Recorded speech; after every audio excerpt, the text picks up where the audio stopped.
जो pen pen pen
So in the previous class,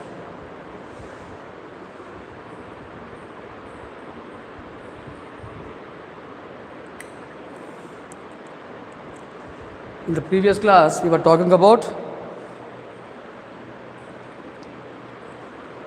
what we have discussed is it is 1919 Act, that is we have completed the 1919 Act, which is also called as Montagu-Chelmsford Reforms.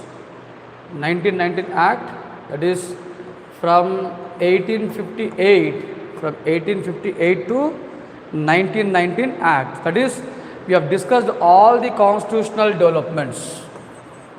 All the constitutional developments from 1858 to 1919.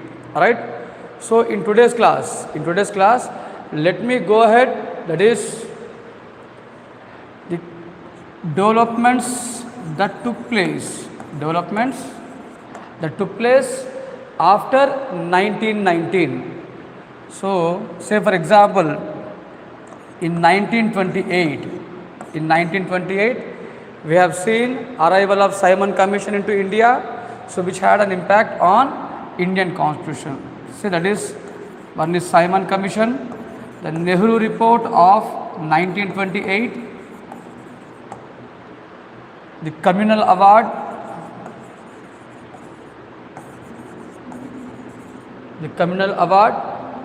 then the 1935 Act,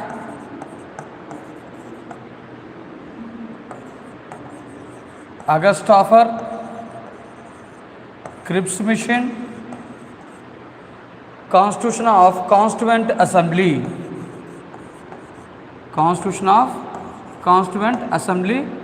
Alright.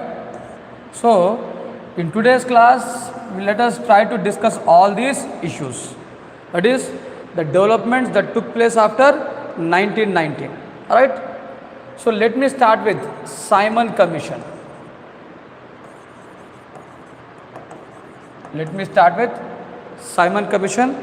So if you take this Simon Commission, alright, so Simon Commission is also called as Indian Statutory Commission. It is also called as Indian Statutory Commission, and it is also called as Whiteman Commission.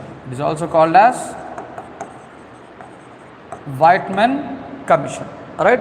So these are the different names that are used to refer Simon Commission. So it is called as Indian Statutory Commission, also called as Whiteman Commission. The reason is, right, the members of this Simon Commission, all they are Britishers. No Indian was added in this commission. That is, no Indian was present in this Simon Commission. Right. So that is the reason why it is called as Whiteman Commission. Okay. So what was the purpose of this Simon Commission? So why Simon Commission has come to India? So what was the purpose of Simon Commission? Alright. So The purpose of Simon Commission. The purpose of Simon Commission was to review the working of 1919 Act. That is, we have seen,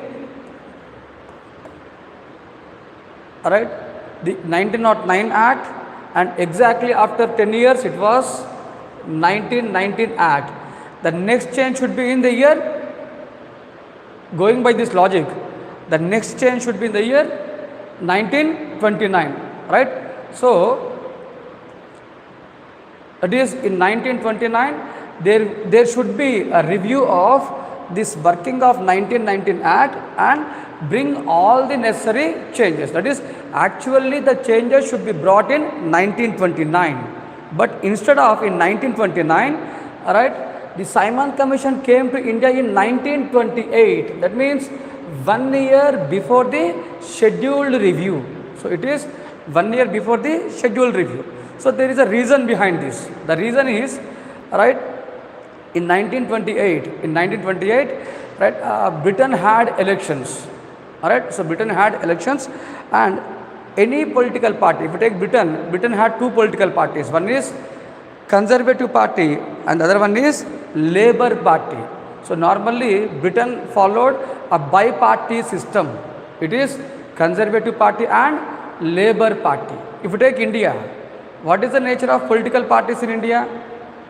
Do we have any fixed number of political parties in India? In India, do we have any fixed political parties? Inne political parties undalani manaki ikkada rasunda? Do we have any fixed number? No. We follow multi-party system. In India, we have multi-party system. Right? Remember, in India, every individual has the right to form associations. If you take Article 19, which provides the individuals every freedom, and these freedoms also include freedom to form associations. Alright, and this freedom to form association also includes freedom to form political parties. Alright, so Article 19 deals with, alright, specific freedoms, right, which includes freedom to form association or freedom to join any association. Okay, and this freedom to form association also includes freedom to form a political party. Freedom to form a political party. So in India there is no restriction. So every individual has the right and has the freedom to form political parties. The only thing is they need to get recognized. They need to get registered by, from where they should get registered. So is there any regulatory body on the working of political parties in India? Today we are seeing elections. Alright, today we are seeing elections. So is there any regulatory institution that really regulates the working of political parties? Election Commission. It is Election Commission of India. So every political party that is formed, it should get registered with the particular Election Commission. That is the only condition, right? So there is no restriction. But if you go to Britain or you go to America, they, traditionally they followed a bi-party system. It is only two political parties. I was talking about Britain, that is Conservative Party and Labour Party. Alright, and if you go to America, it is Republican Party and Democratic Party. Today it is Democratic Party which is in power in America. Alright, the reason why we should know about all these things is, remember, even in UPSC there were days questions were asked on this area. Say for example, when India was given independence, right, which party was in power in Britain? We got independence in 1947, right? We all know this. So which party was in power, right, during this on this day of August 15, 1947? So it was Labour Party. Which party was in power during Second World War? It is Conservative Party, Winston Churchill. Right? So this is how UPSC will ask question. I was talking about say Simon Commission. Right? When Simon Commission came to India, right, which party was in power in Britain? It was Conservatives. It was conservative. So that is how we should, that is the reason why we should remember all this information. So though it seems to be unwanted, but really nothing is unwanted in UPSC. We don't know from where the question will be lifted, right? So actually in 1928 elections were scheduled in Britain, and there was an opinion in Britain that any political party, that is a political party which is supported by colonies, has a major chance of winning the elections, right? The political party that has the support of colonies, they have every chance of getting, they have every chance of winning in the elections, right? So it is because of this reason, to get the support of Indians, to get the to take the support of Indians in the elections, the Conservative Party, instead of waiting up to 1929, it has constituted Simon Commission 2 years before. Remember, the Simon Commission was actually announced in 1927 itself, and the commission came to India in 1928. The announcement of commission, the announcement of Simon Commission was made in 1927, November 1927, and this commission came to India. This commission landed into India in 1928. All right. So this is the issue. Bhagya, lightly. All right. So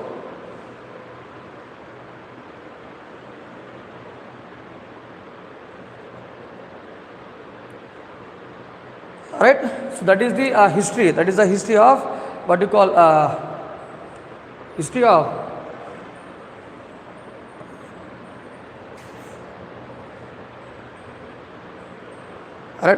Simon Commission. All right. So now when Simon Commission came to India, so Indians were demanding. Indians have demanded. If you take the major demands of Indians, all right. Indians have demanded dominion status, right? The major demand that Indians have put forward in front of Simon Commission, right? It is dominion status.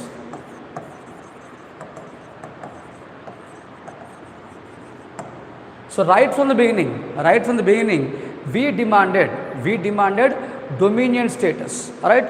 So you take a home rule movement. In the previous class I was talking about home rule movement, all right? If you take home rule movement, even in home rule movement, right, our demand was to have a self rule. Remember, we have not demanded complete independence, all right? So before 1929, never we have demanded complete independence or Purna Swaraj, right? We have not demanded what you call Purna Swaraj or complete independence. Our demand was only to have a dominion status, a self rule, dominion status or self rule, all right? So that is what our demand. So what do you mean by dominion status? Dominion status means autonomous existence, right? So simply we can call as a limited freedom or a limited independence, all right? So it is autonomous existence. It is about autonomous existence, all right? So we were demanding autonomous existence within the British Empire. That means we are accepting Queen as our leader. We are accepting Queen as the supreme authority of India. So within this supreme authority, that is within the British Empire, we want to have an autonomous existence, that is a self-rule. A dominion status which was actually given to other colonies like Canada, Australia, New Zealand, they were given the same status. So Indians were demanding the same dominion status to India when Simon Commission came to India. So this is one demand, right? Second demand is, right, our demand is to expand Viceroy's Executive Council, all right? So there was no expansion of Viceroy's Executive Council. That means we want Indians to be added into the Viceroy's Executive Council. All right, we want more number of Indians. Into the Viceroy's Executive Council. So if you take 1909 Act, previously we have seen what is the importance of this 1909 Act. What is the importance of 1909 Act? Were you there in the previous class? At least not in online. You are not there. Alright? So, what is the importance? What is the importance of 1909 Act? It was in this act, it was through this act for the first time an Indian was added to the Executive Council. For the first time an Indian was added to Executive Council, and the first person to be added is Satyendra Prasad Sinha, SP Sinha. SP Sinha is the first person.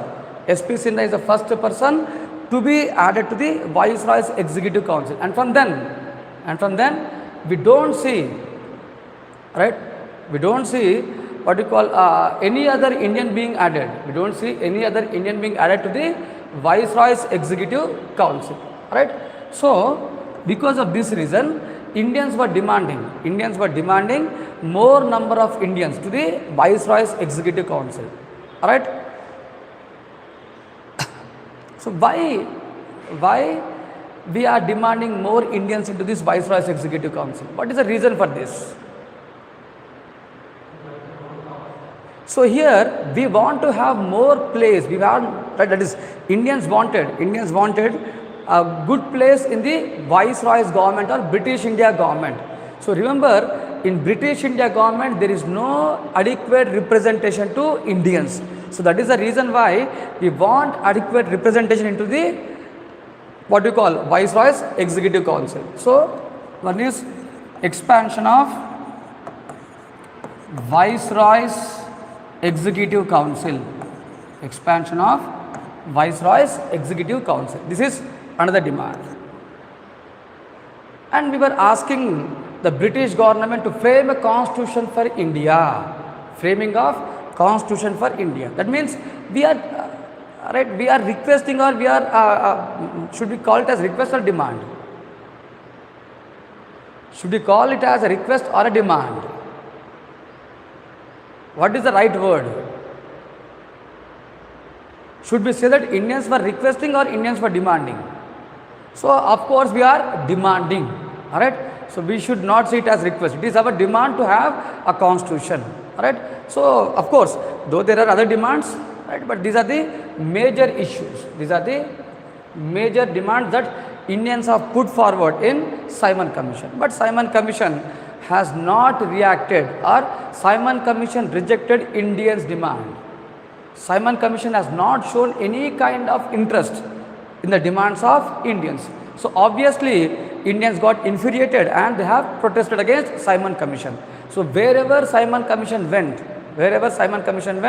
Indians have what you call protested against this Simon Commission. So one of the notable event, or one of the notable protests that took place is the protest in Punjab, right?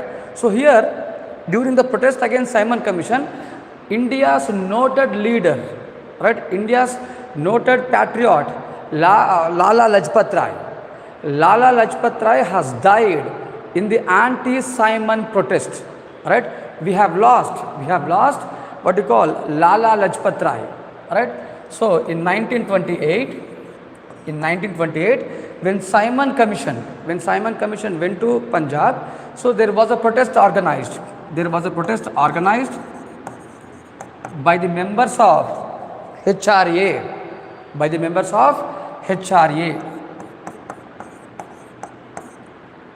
Alright, Hindustan Republic Association, HRA, and we also have HSRA, which was actually started by Bhagat Singh. Alright, HSRA is started by Bhagat Singh. Hindustan Socialist Republic Association, alright, which has a what you call roots, or which is affiliated to this HRA. Chandrasekhar Azad. Do you know the name of Chandrasekhar Azad? Right, the guru of Bhagat Singh. Alright, so Sardar Ajit Singh, Chandrasekhar Azad. Right, these are the individuals who are associated with these organizations, HRA. And Bhagat Singh started his own organization called as HSRA. Alright, so Right? So these members of HRA, they have organized a protest against Simon Commission, and this protest was led by Lala Lajpat Rai. So there was a lathi charge. There was a lathi charge on the protesters. Right? The British India government has ordered a lathi charge on the protesters, and during this lathi charge, so one of the lathi has hit on the head of Lala Lajpat Rai, and because of this injury, Lala Lajpat Rai has succumbed to death. He has died because of this, what we call injuries. That is the reason why Bhagat Singh has planned to kill the SP of Lahore, right, which is popularly called as Lahore conspiracy case. Right? So why Bhagat Singh wanted to kill SP of Lahore? Why they have raided this police station in Lahore? The reason is they wanted to take a revenge against death of Lala Lajpat Rai, and ultimately we know what happened. Right? Ultimately, we have even lost Bhagat Singh because of this Lahore conspiracy, because of killing of SP. Right? It is not SP, it is ASP. Actually, Bhagat Singh plans to kill SP of Lahore, but by mistake, instead of killing SP of Lahore, they have killed ASP, Assistant Superintendent of Police, ASP of Lahore. Alright? So this was, because of this, right, Bhagat Singh and his associates, they were hanged till death. Alright? So what is the day? How it is remembered? The death of the hanging of Bhagat Singh. Previously on May 1st, we have seen May Day. So what is the day that is remembered? The death of Bhagat Singh and his associates, Bhagat Singh, Sukhdev and Rajguru. How it is remembered? Gurtunnada ee muggurni uridishenlani? Alright, they have been hanged till death. Alright, so what is the day? How we remember that day? దానికి ఒక పేరు ఉంది, Martyrs Day. It is called as Martyrs Day. Alright? Alright. So we should remember these kind of days. Alright? And there was a big issue, alright, about the Gandhijis and role in Gandhijis and and the hanging of Bhagat Singh. Alright? Now it is, see, Lieutenant Sanders were killed by Bhagat Singh. Actually they planned.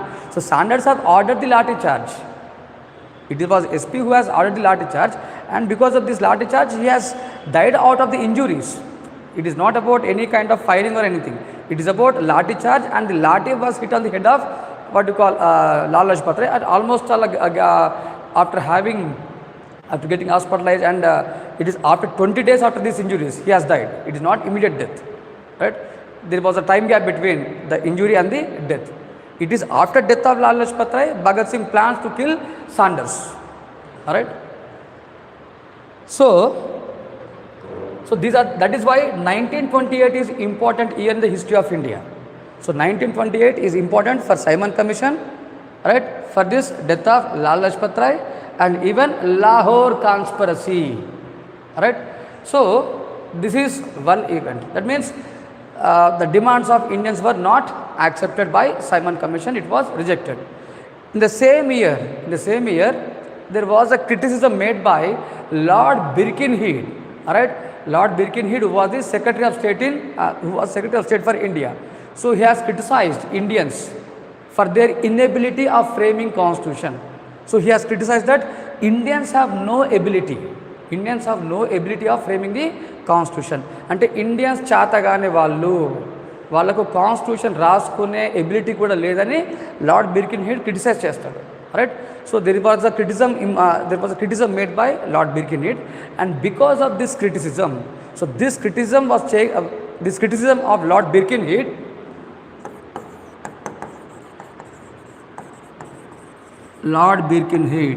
Kenhead, alright, Lord Birkenhead, who was the Secretary of State, right, he criticizes Indians because we are asking Britishers to frame Indian constitution. We are not framing, we are not drafting, we are asking the British government to frame Indian constitution. So this was took as a chance by Lord Birkenhead, and he has criticized Indians of their inability of framing Indian constitution. Alright. So this criticism was taken as a challenge by Indian National Congress (INC), and a committee was constituted under the chairmanship of Motilal Nehru, which is popularly called as Nehru Commission or Nehru Report. Right? In 1928, a committee under the chairmanship of Motilal Nehru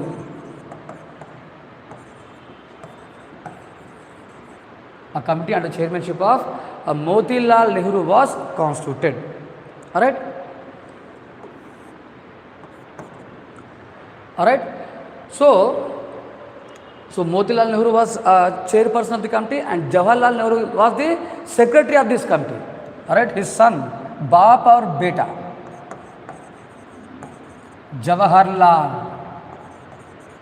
Jawaharlal Nehru was the secretary of this commission. Right?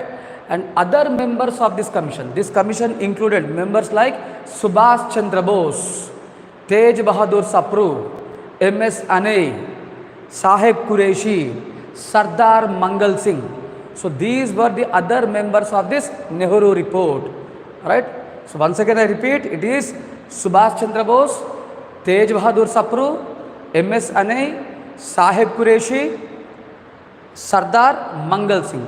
That means, alright, it is a committee which consisted members from every section, alright, from every section, and this committee has drafted India's first constitution. The importance of this Nehru Report is, it is this report which is India's first constitution drafted, right? That means they prepared India's first draft constitution. Right, they prepared India's first draft constitution. So the significance of this Nehru Report is,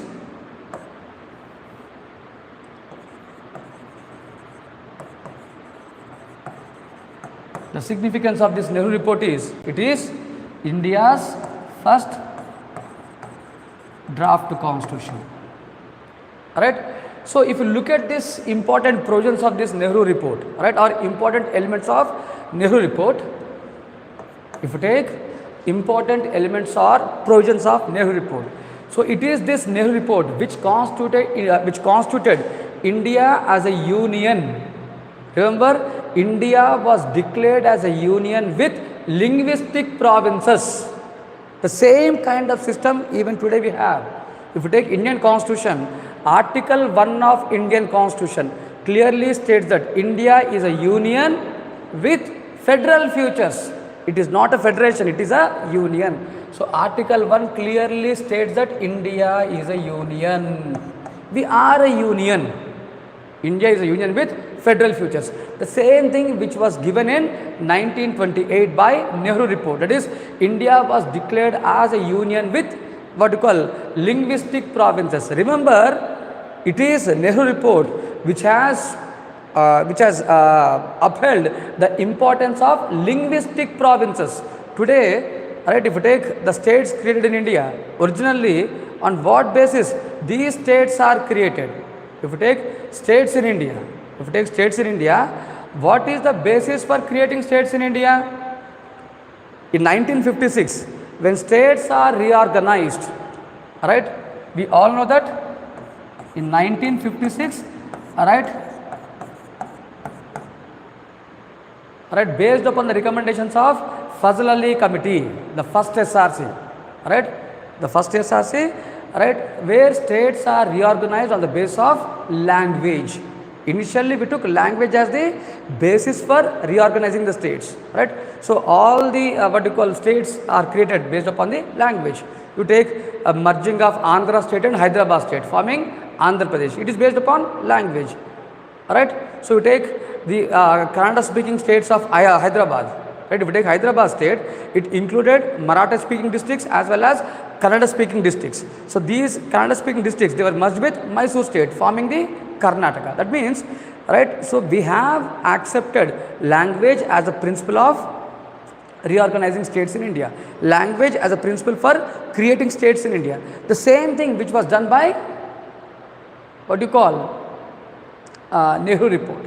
Even in 1928 itself, right, language was given importance. Language was given importance in creating the provinces, linguistic based provinces. Right. So this is another element of Nehru Report. All right, providing of rights. All right. So 1928 Nehru Report got inspired by American Constitution, because America is the first constitution in the world to provide basic rights to its citizens, which we call them as fundamental rights. Right. So America is the first constitution, right, which provided basic rights, which are in the form of Bill of Rights in American Constitution. Right. So there is a separate chapter in American Constitution which is called as Bill of Rights. So in 1928 itself, right, our Nehru Report has provided these fundamental rights, and we have this what you call a separate chapter of fundamental rights in present day Constitution. If you take chapter 3 or part 3 of Indian Constitution, if you take part 3 of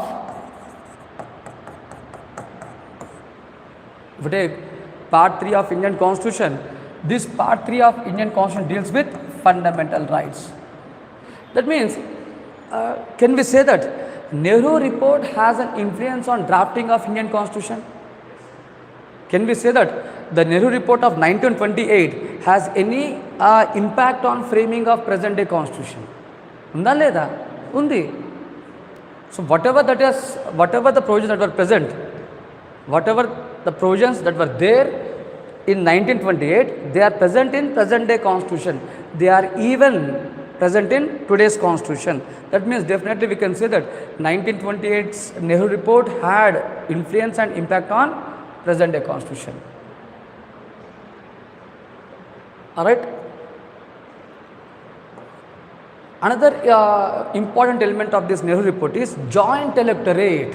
Alright, it was joint electorate.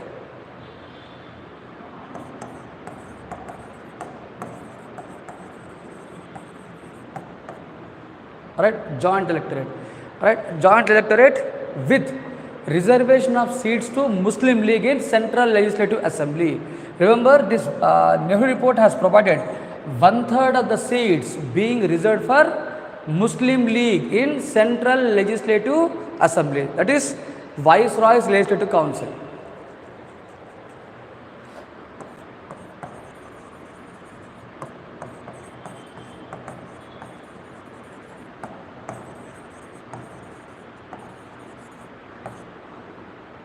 Alright, so 1/3 of the seats are reserved for Muslim League in Central Legislative Council. That means here we are not bothered about 1/3 or 2/3. The point here is reservation. Alright, today do we have reservations in Parliament? Do we have reservations in Parliament? And recently we have seen the Government of India passing Women Reservation Bill. Alright, so do we have reservations in Parliament? They are given to scheduled caste and scheduled tribes. Right? Both scheduled caste and scheduled tribes are given reservations. That means the concept of reservations in India was first given in Nehru Report, where reservations are given to whom? It is Muslim League, because Muslim League was demanding this. Right? So ultimately Indian National Congress wanted a constitution that is acceptable to all. Acceptable to all means whom? Not for what you call one section of society, but for every section. That is whether it is Indian National Congress or Muslim League. Alright. So Nehru Report, that is Nehru Committee took enough care that the constitution that is drafted should be acceptable to all. That is the reason why, right, this Nehru Committee has accepted the demands of Muslim League. Right. So when this Nehru Report was being prepared, there was a meeting held by Muslim League in what you call Delhi, which is very popularly called as Delhi Proposal. In modern India, in Indian national movement, this is one of the important area where you should remember for exam. It is very important for prelims exam. Delhi Proposals. So Delhi Proposal refers to the proposals made by Muslim League to the Nehru Committee. So they have submitted what you call certain recommendations. they have given their views to the Nehru committee, so that their views can also be included in the Nehru in this report, right, which is very popularly called as Delhi proposals, right. So we have Delhi proposals, Delhi Pact, Delhi Manifesto.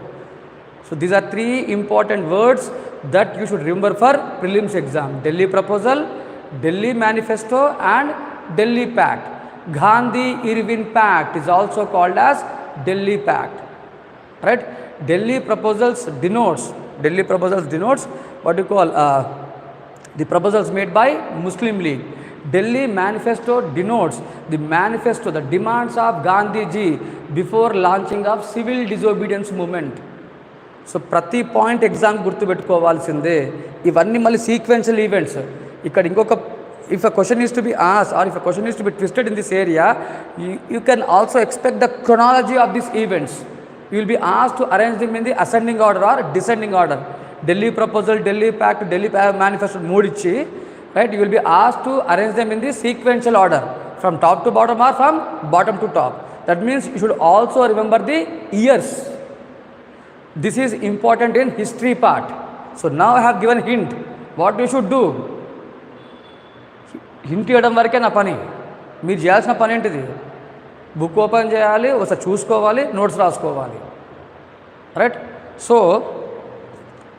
That means right, Nehru Report has provided joint electorate, that is providing of reservations for Muslim League, alright. So providing of reservations for Muslim League in the Central Legislative Assembly, okay.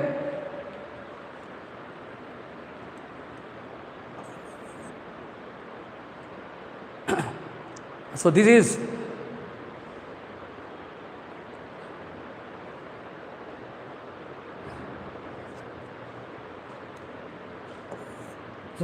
one thing, all right.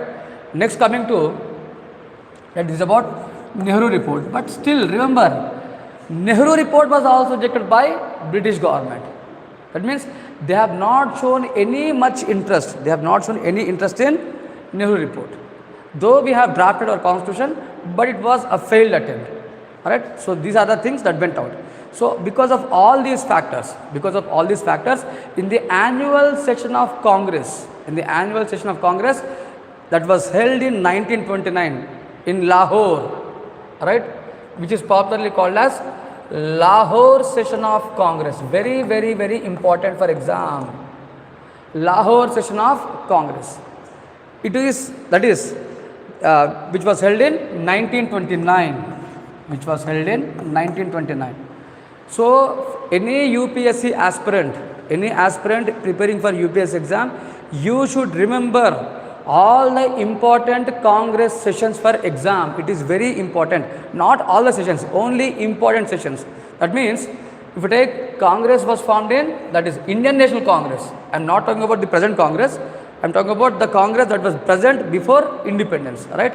So Indian National Congress was formed in 1885, and from 1885 to 1947, right, every year there were annual sessions held, right. Every year there were annual sessions held in different places. So there are certain sessions where important decisions were taken. Say for example, all right, Lahore session. The importance of Lahore session is, it was in this session for the first time Indian National Congress declared the goal of Purna Swaraj or complete independence. The importance of this session is, it was in this session, right, the Indian National Congress declared the goal of Purna Swaraj.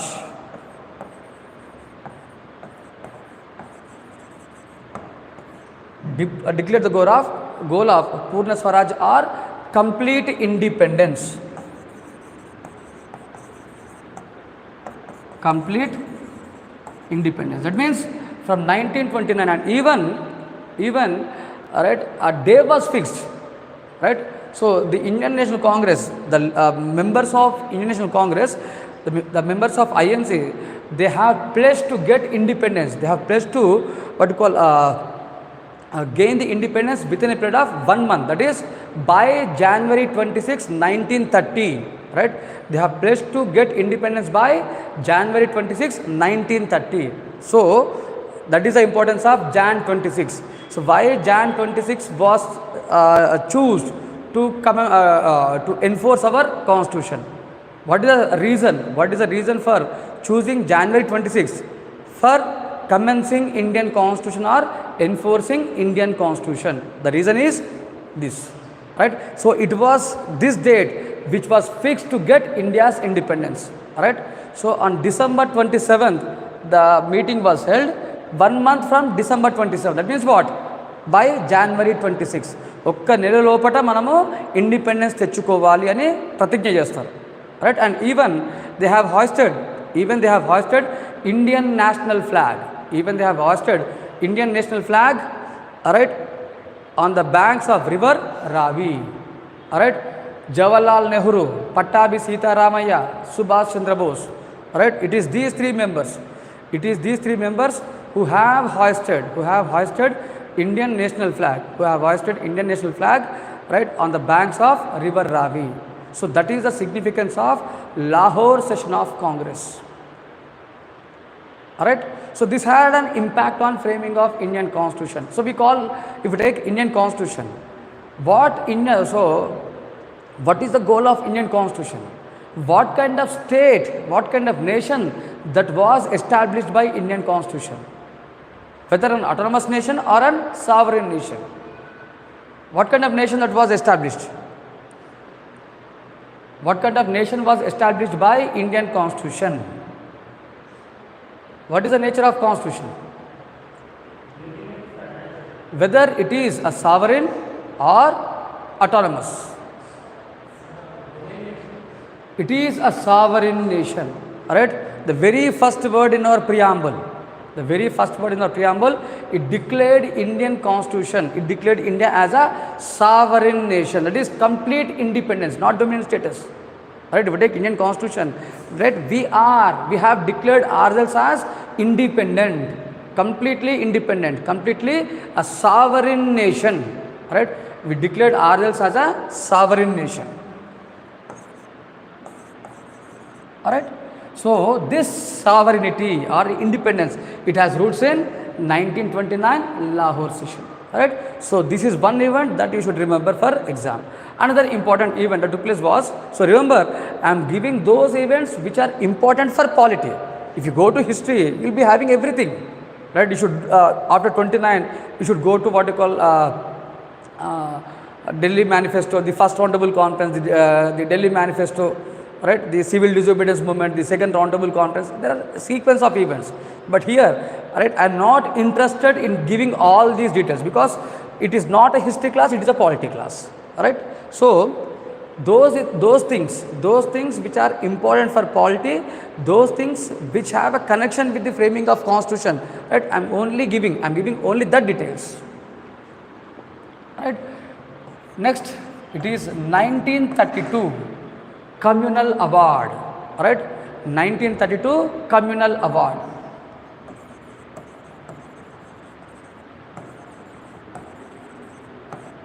Communal Award, also called as MacDonald Award, right? Because this Communal Award was given by Ramsay MacDonald.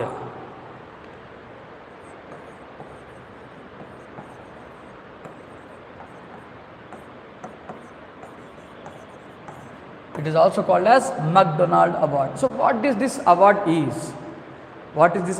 So it is about, this award is about granting separate electorate to depressed classes, right? It is granting of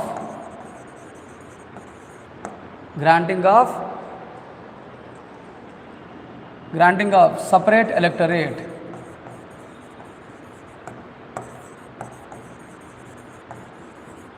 so to the depressed classes,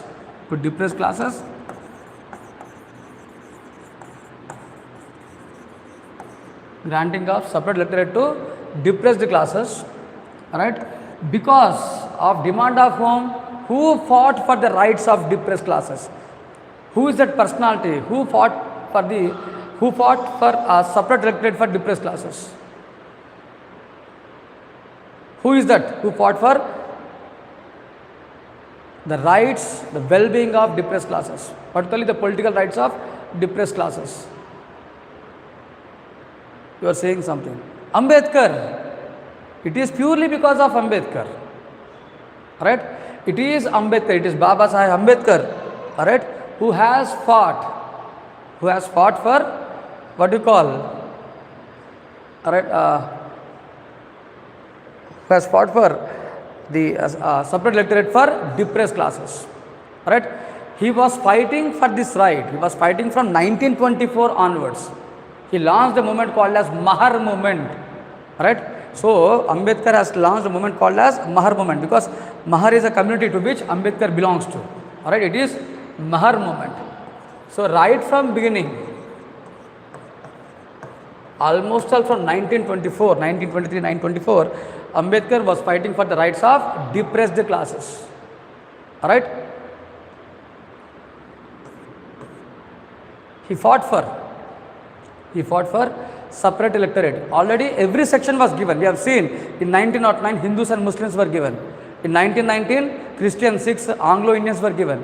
Now the same kind of rights were demanded by Ambedkar to depressed classes. So, right, it is against this communal award. Mahatma Gandhi, goes for hunger strike in Pune jail. Right? So when communal award was given to depressed classes, so Mahatma Gandhi was not interested. He was not interested in this communal award. So against this communal award, right, Mahatma Gandhi undertakes. He goes for hunger strike in Yeravada jail in Pune. Right? So it is very popular jail, Yeravada jail. Right? Where Mahatma Gandhi has organized hunger strike. So to stop, that is, in order to stop this hunger strike by Mahatma Gandhi, there was a meeting arranged between B.R. Ambedkar as well as Mahatma Gandhi, which is popularly called as Pune Pact.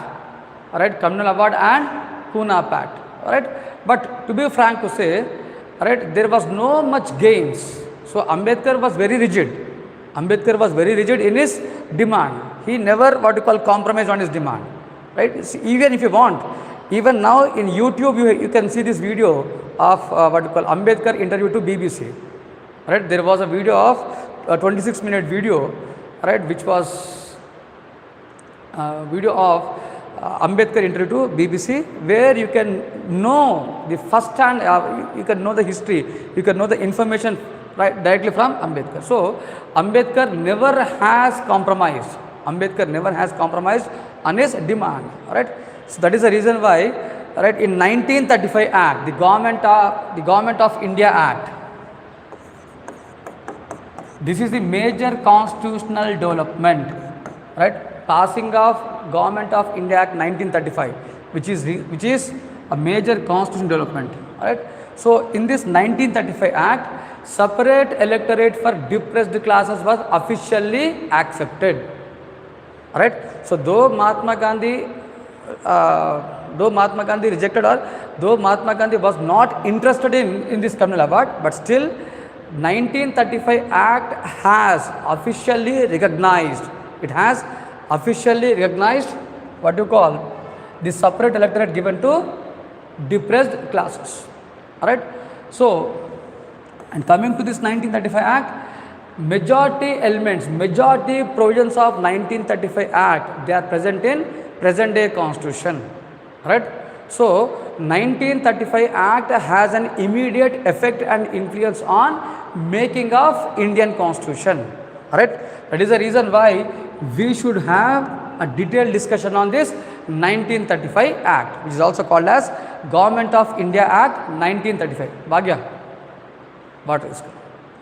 So if you take this 1935 Act, so let me talk about this provisions of 1935 Act, the Government of India Act 1935. Alright. So it is this act which has intended to establish, intended to create India as a federation. The first point is it has provided All India Federation, right? Constitution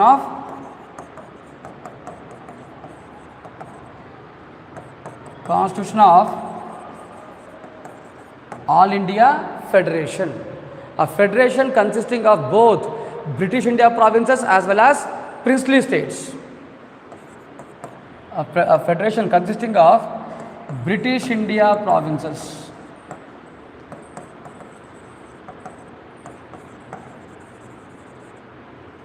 a federation consisting of British India provinces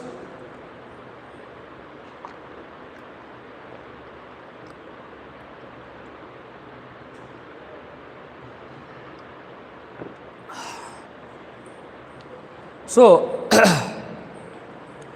a federation consisting of British India provinces and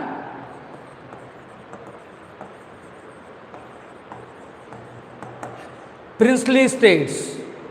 So what are provinces? What are provinces? What do you mean by provinces here? Then what are princely states?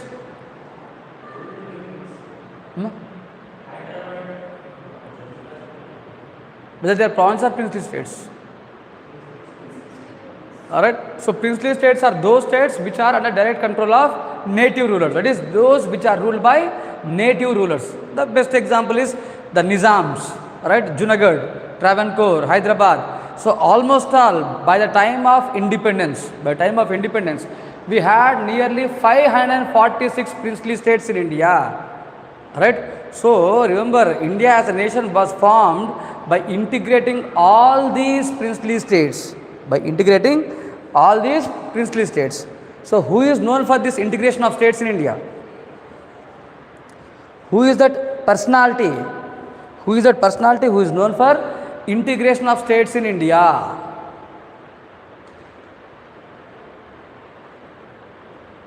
Who is that personality known for integration of states in India?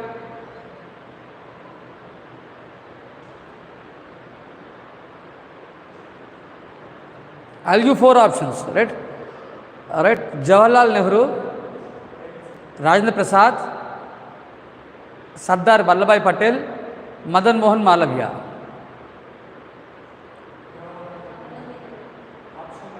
Option Nehru, Sardar Patel, Nehru. Alright? No, anyone want to try? Nehru. Okay. It is Sardar Vallabhbhai Patel, the man who is known for integration of states, the Iron Man of India. Why he is called as Iron Man of India? He took every bold decision and he sacrificed himself. Actually, he should be the Prime Minister of India. Alright? So as it is a live class, I cannot go into all this what you call untold history of India. If it is not a live class, if it is just an offline class, I would have given each and every fact of what kind of things went behind the scene, what kind of blackmailing took place in India. Alright? So how, what you call, Nehru became Prime Minister. Alright? There are many things which an average citizen in India doesn't know. Now who gave all these things? WikiLeaks. Right? It is because of WikiLeaks. Alright? Okay, I don't want to waste my time there. Definitely when there is no online class, if it is only offline class, on that day I will give entire real picture of Mahatma Gandhi, real picture of Jawaharlal Nehru. Alright?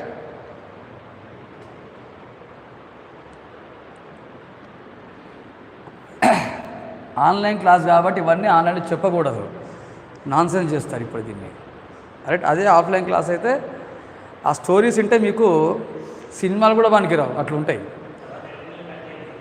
అయ్యా cut చేయాలనా? అది live stream అవుతుంది. Right?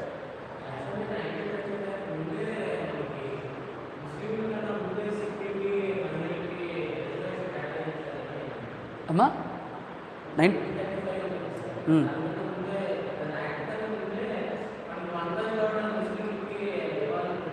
అదే వచ్చింది 1919లో వచ్చింది. అదే అదే నేను చెప్పిన క్లాస్లో 1919లోనే క్రిస్టియన్స్కి, సిక్స్కి, ఆంగ్లో ఇండియన్స్కి వాళ్ళందరికీ ఇచ్చేసింది. Right. So okay, right. So the first point is all India federation. Right, creating all India federation consisting of what you call both British India provinces as well as princely states. Right. So next, coming to another element, division of powers, 1935 Act. So whenever we talk about federation, remember, right, wherever there is a federation, immediately should talk about division of powers. Right. ఎక్కడైతే federation ఉంటుందో అక్కడ division of powers ఉంటుంది. Right. So a threefold division of powers.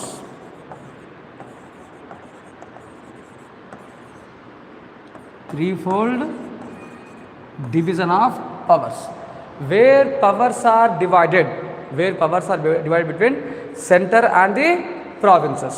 Right. So we have central list, provincial list, and a third list called as concurrent list. So 1935 Act took this concurrent list. 1935 Act has took this concurrent list. It took this concurrent list from Australian Constitution. Remember, the idea of having concurrent list is taken from Australian Constitution. So I would request every student to read Lakshmikant. There is a fact page, that is a different source of Indian Constitution, that is different constitutions and the elements that we have adopted from that constitution. Say for example, if we take Britain, we took parliamentary system of government. Alright. So the Indian parliament, the cabinet, alright, the concept of procedure established by law, alright, the concept of rule of law, all they are taken from British Constitution. Judiciary, alright, the electoral college, alright. So we took it from fundamental rights, we took it from American Constitution. Alright.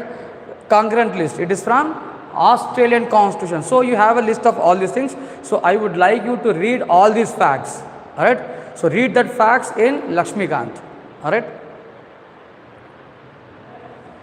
Alright. Of course, very rarely these they will be asked in UPSC prelims. But if you are writing group 1 or group 2, particularly group 2 kind of exams, you can expect such questions. Alright. So threefold division of powers were introduced. Alright. Third one, 1935 Act is known for provincial autonomy. Alright. So there is a link between, it is known for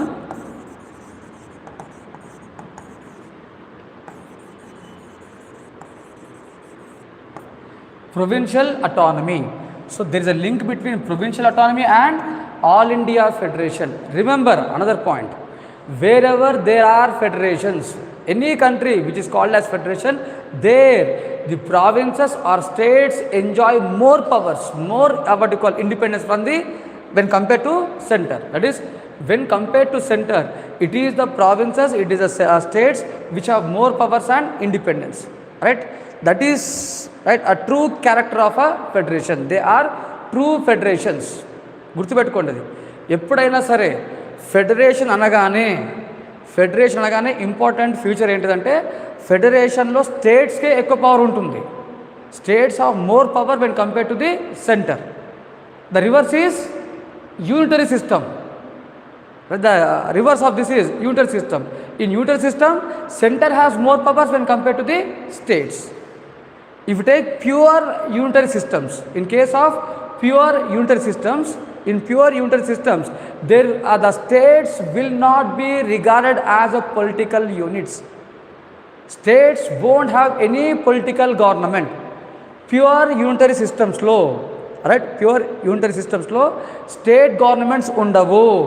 States will not be treated as a political unit. It is only one political unit, that is the entire nation. Alright, I'll explain. Alright, so this is a unitary system where the entire nation is just it is seen as a political unit, a single political unit. though there are internal divisions in this what you call a nation, though they are called as normally, though they are called as states, but these states are not political units. They are not political units, they are just administrative units. So these states are created for the sake of administration. Administrative purpose కోసం create చేసిన స్టేట్సే తప్పించి అవి political units కావు. అంటే అక్కడ ఎలాంటి government ఉండదు, దేశం మొత్తానికి ఒకటే గవర్నమెంట్ ఉంటుంది. That is unitary system. The best example of unitary system is Britain. Britain is the best example of unitary system, right? And if you take federation, all right, so you see the entire nation is divided into states, all right. So we see existence of states, and these states enjoy, they are, first of all, they are political units. They have more powers when compared to the center. If you call this as center has less powers when compared to the states. States enjoy more power when compared to center, right? That is what a federation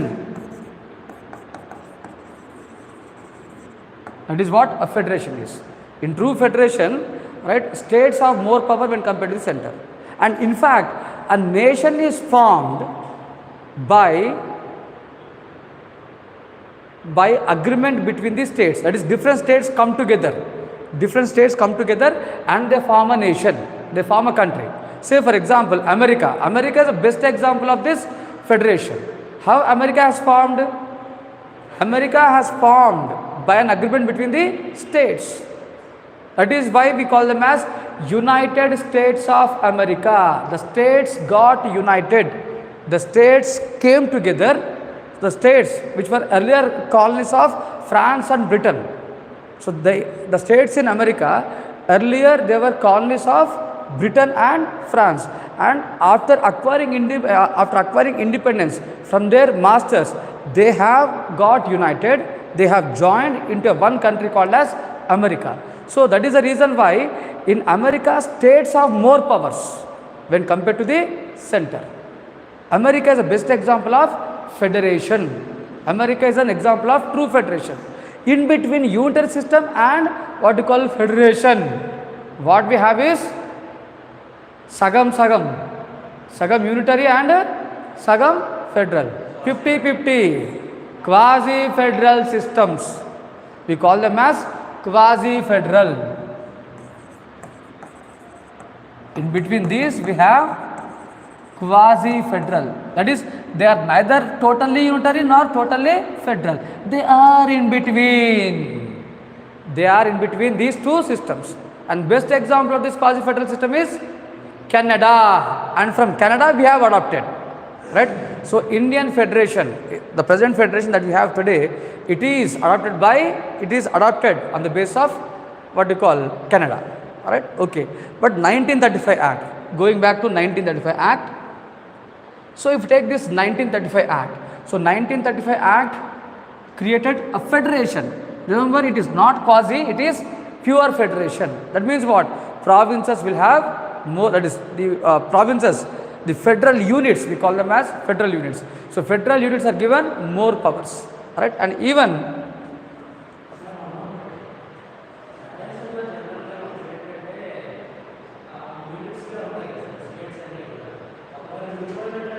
they can go out. అలాగా. So if take Indian union, ఇండియాలో రావడమే కానీ incoming అని out going ఉండదు. Any state, any foreign territory can join Indian union, but they cannot go out. That is, there is no question of secession, right? So India is undestructible union, right? Article 1 clearly states that Indian union is undestructible. That means you cannot divide India. No state in India has the right to get secede from Indian union. You cannot go away, right? We have certain states, Right? Given a chance, they want to go. If you take the unrest in Northeast, every day you see a unrest, and every day you see a kind of violence in Northeast, Nagaland, Manipur. Right? What is the reason for this? They are being provoked by other countries to get separated. Now, who is that other country? China. Right? It is China. Right? So, China is responsible for every kind of unrest in Northeast, because it is that country which always instigate. They get all the kind of support, arms, the financial support, right? The logistic support, everything from China. From China to Thailand to Myanmar to India. It is a what you call a safest route that is established. Right? So, provincial autonomy. So that means, right, this 1935 Act has provided provincial autonomy. That means what? The provinces need not take the permission of viceroy. The governor of a province, they are now independent from the control of viceroy. They can make laws, they can administer on their own. They are directly answerable to whom? The Queen. Alright. So earlier, before 1935, they were under total control of whom? Viceroy. Right? These provinces, the governors of province, they were placed under the control of viceroy. So right from 1773 we have seen how the Governor General got empowered, how Governor General has controlled Bombay and Madras presidency, how Bengal controlled the Bombay and Madras, how 1833 has increased the powers of the Governor General, how 1861, in the previous class we were talking about 1861 Act, how 1861 Act has increased the powers of Viceroy. So Viceroy was strengthened, Viceroy was given the power to control every province in India, and every governor, the governors, right, in the provinces, they are totally placed under Viceroy's control. Right? But now, when we are talking about federation, in a federation, right, federal units enjoy more independence and autonomy. That means what? Center has no power to control over federal units. Right? So 1935 Act has provided provincial autonomy. Right? This is one thing. Next, what do you call 1935 Act. 1935 Act, it has abolished diarchy. It has abolished diarchy. Right?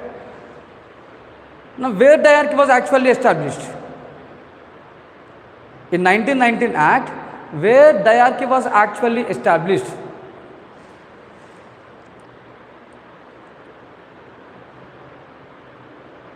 According to 1919 Act, where diarchy was established?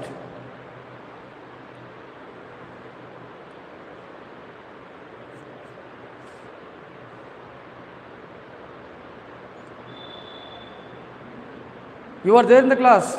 Yeah, give me the answers.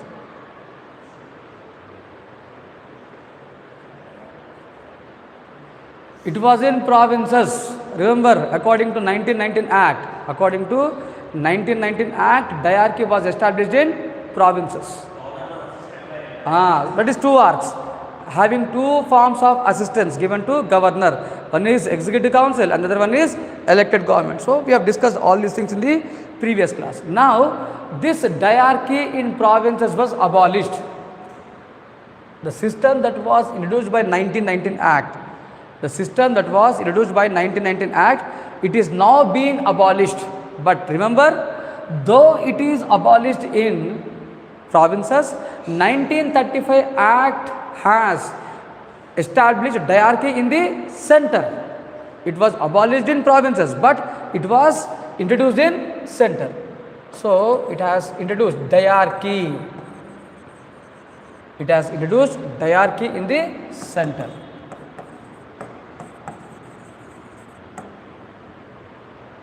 It has introduced diarchy in the center, right? So this is another point. All right. That means what? Now, who will assist Viceroy? Who will assist Viceroy? There will be Executive Council of Viceroy, and along with the Executive Council of Viceroy, there will be a government, elected government, right? So remember, all these are the proposals made in 1935 Act, right? All these are proposals made in 1935 Act, alright? Another thing is, it has allowed, 1935 Act has allowed what you call, right, provinces to have a bicameral legislature, alright? 1935 Act has allowed what you call bicameralism in the provinces. It is not a compulsion. It is up to the provinces. That is, provinces were allowed to have bicameral legislature. Alright? So, what do you mean by bicameral legislature? What do you mean by bicameral legislature? So, existence of two legislative bodies. Alright? So, already this concept of bicameral legislature was introduced in what do you call center in 1919. According to 1919 Act, the bicameral legislature was introduced in center. But now, along with center, the provinces were also given freedom. The provinces were also given the chance, they were given the choice of adopting bicameral legislature. So, almost all six provinces, they have adopted bicameral legislature. Alright? That is what 1935 Act. Even today, do all the states in India have a bicameral system? Alright? No. Alright? Only 6 states out of 29 had what you call bicameral legislature. So, earlier it was 7, now it is 6. After Jammu Kashmir. So, now Jammu Kashmir is not a state. Alright? So, now it is 6 states which have legislative councils. Alright? So, even if you take Article 169 of the Constitution, it is Article 169 of the Constitution which deals with abolition and creation, abolition and creation of legislative council in the states, right? So, states have every choice. It is up to the states. Either they can create for council or they can abolish the council. As వాళ్ళ ఇష్టం. Councils ఉండాలా వద్దా అన్నది states decide చేసుకోవచ్చు. And there is a procedure. So, when I discuss this Article 169, we will come to know. That is, when we go to state legislature, right, I will discuss this point. But as of now, remember that, right, states even today, they have the same kind of choice. It is up to the states. It is up to the states to have a bicameral legislature. If they wish, they can have a bicameral legislature. If not, they can abolish councils. All right. So, 1935 Act has introduced. Right, a bicameral legislature in the provinces. So, a choice was given to the provinces to have a bicameral legislature. All right. Next. All right. Next point is,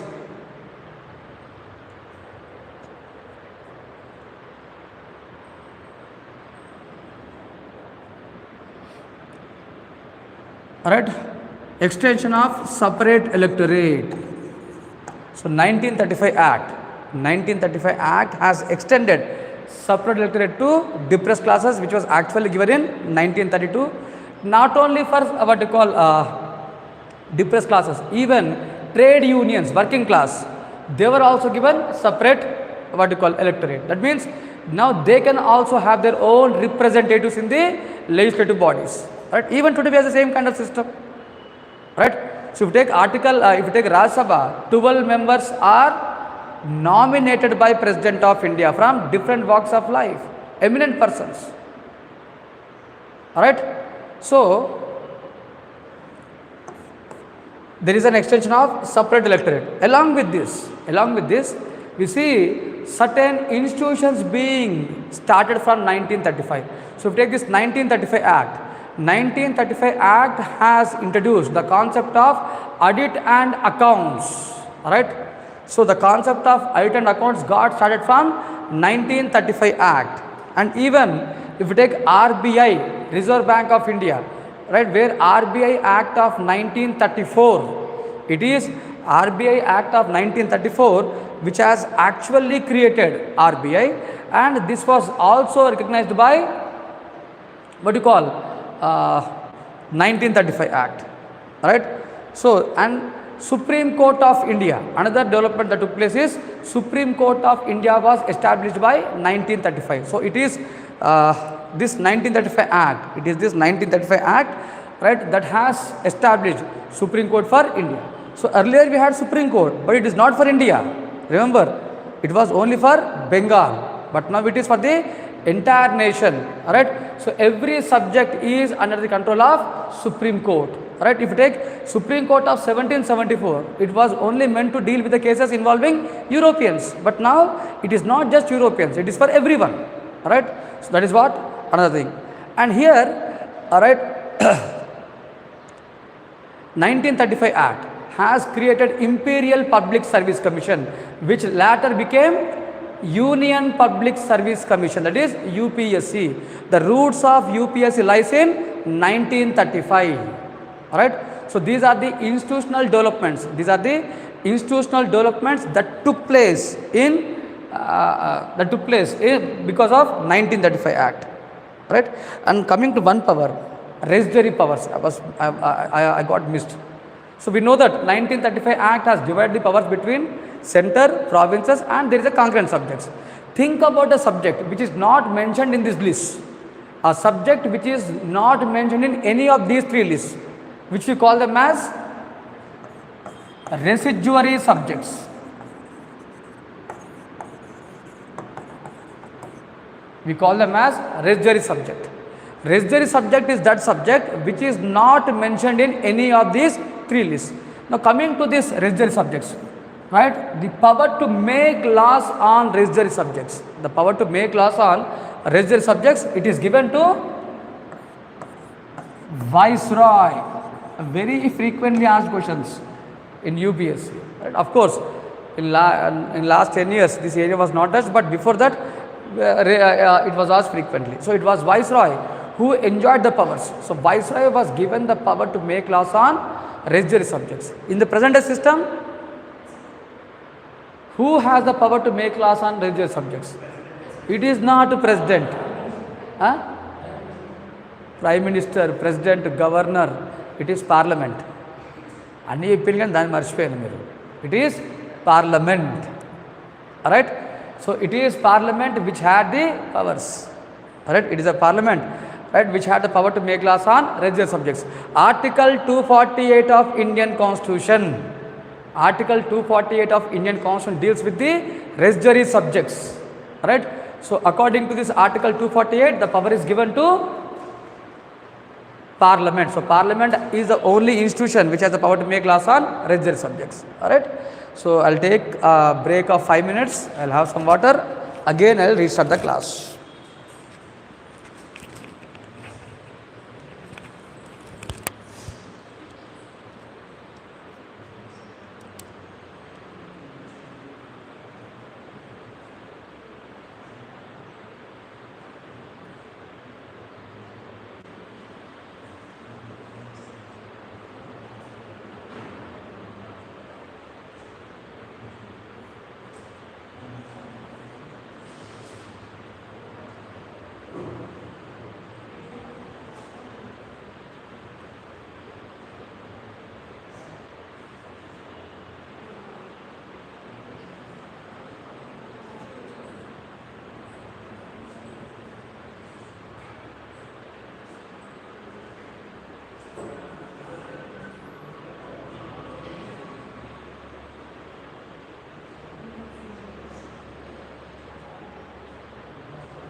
So,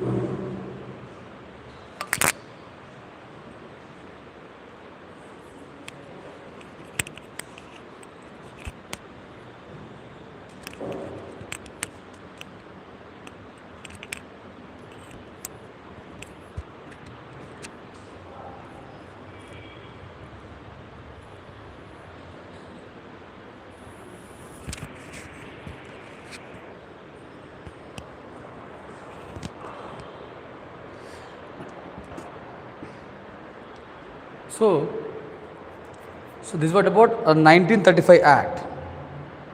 All right. So let's talk about the next events.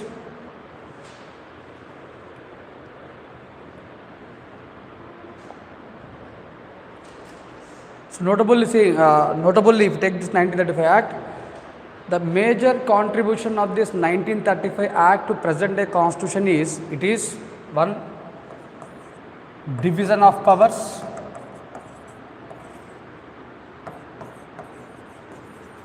Second one is the bicameral legislature, the choice given to provinces in having bicameral system or in having bicameral legislature. Third one,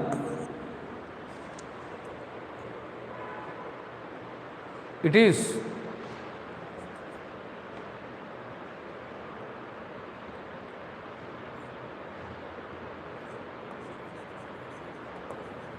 the provincial autonomy, of course. So these are the things that we see in the present day constitution, right? So, and apart from this, we have the institutional significance. The institutional significance, that is the concept of A and A, audit and accounts. So previously 1919 Act, we have seen PAC and Estimates Committee. Even today we have the same kind of things, right? The concept of CAG, Controller General of Audit and Accounts, earlier, right? So the roots of this CAG, we can see it in 1935 Act. The roots of UPSC, we can see in 1935 Act. The same time, right, Supreme Court, right? So these are the significance, right, of 1935 Act. So going ahead, the next important event or the next important event that has an influence on making of constitution is August Offer.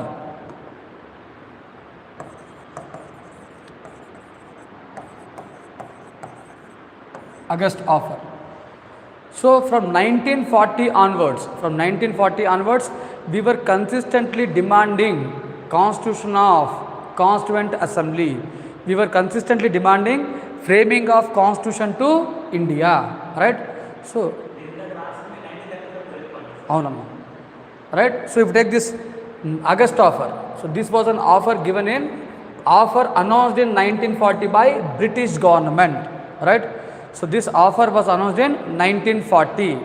The purpose of announcing this offer to India is to get the support of Indians in Second World War, right? So this is a period of Second World War. So by 1938, 1939 itself, Hitler started invading the other countries in Europe. That means the war in Europe got started by 1939 itself. The Britain got involved in war almost till the end of 1939. So, and we have seen the formation of alliances. So we have two important groupings. One is Axis powers, which was led by Germany, and the other one is Allied powers. One is Axis powers and the other one is Allied powers. Axis powers and Allied powers. So if you take this Axis powers, so normally it is a grouping led by Germany and included countries like Italy, Japan, and initially even Soviet Russia was also a part of this Axis powers. But later, when Germany invaded Russia, Soviet Russia, they have moved towards Allied powers, and here it is Britain, right, France, US, right, and Soviet Russia, right.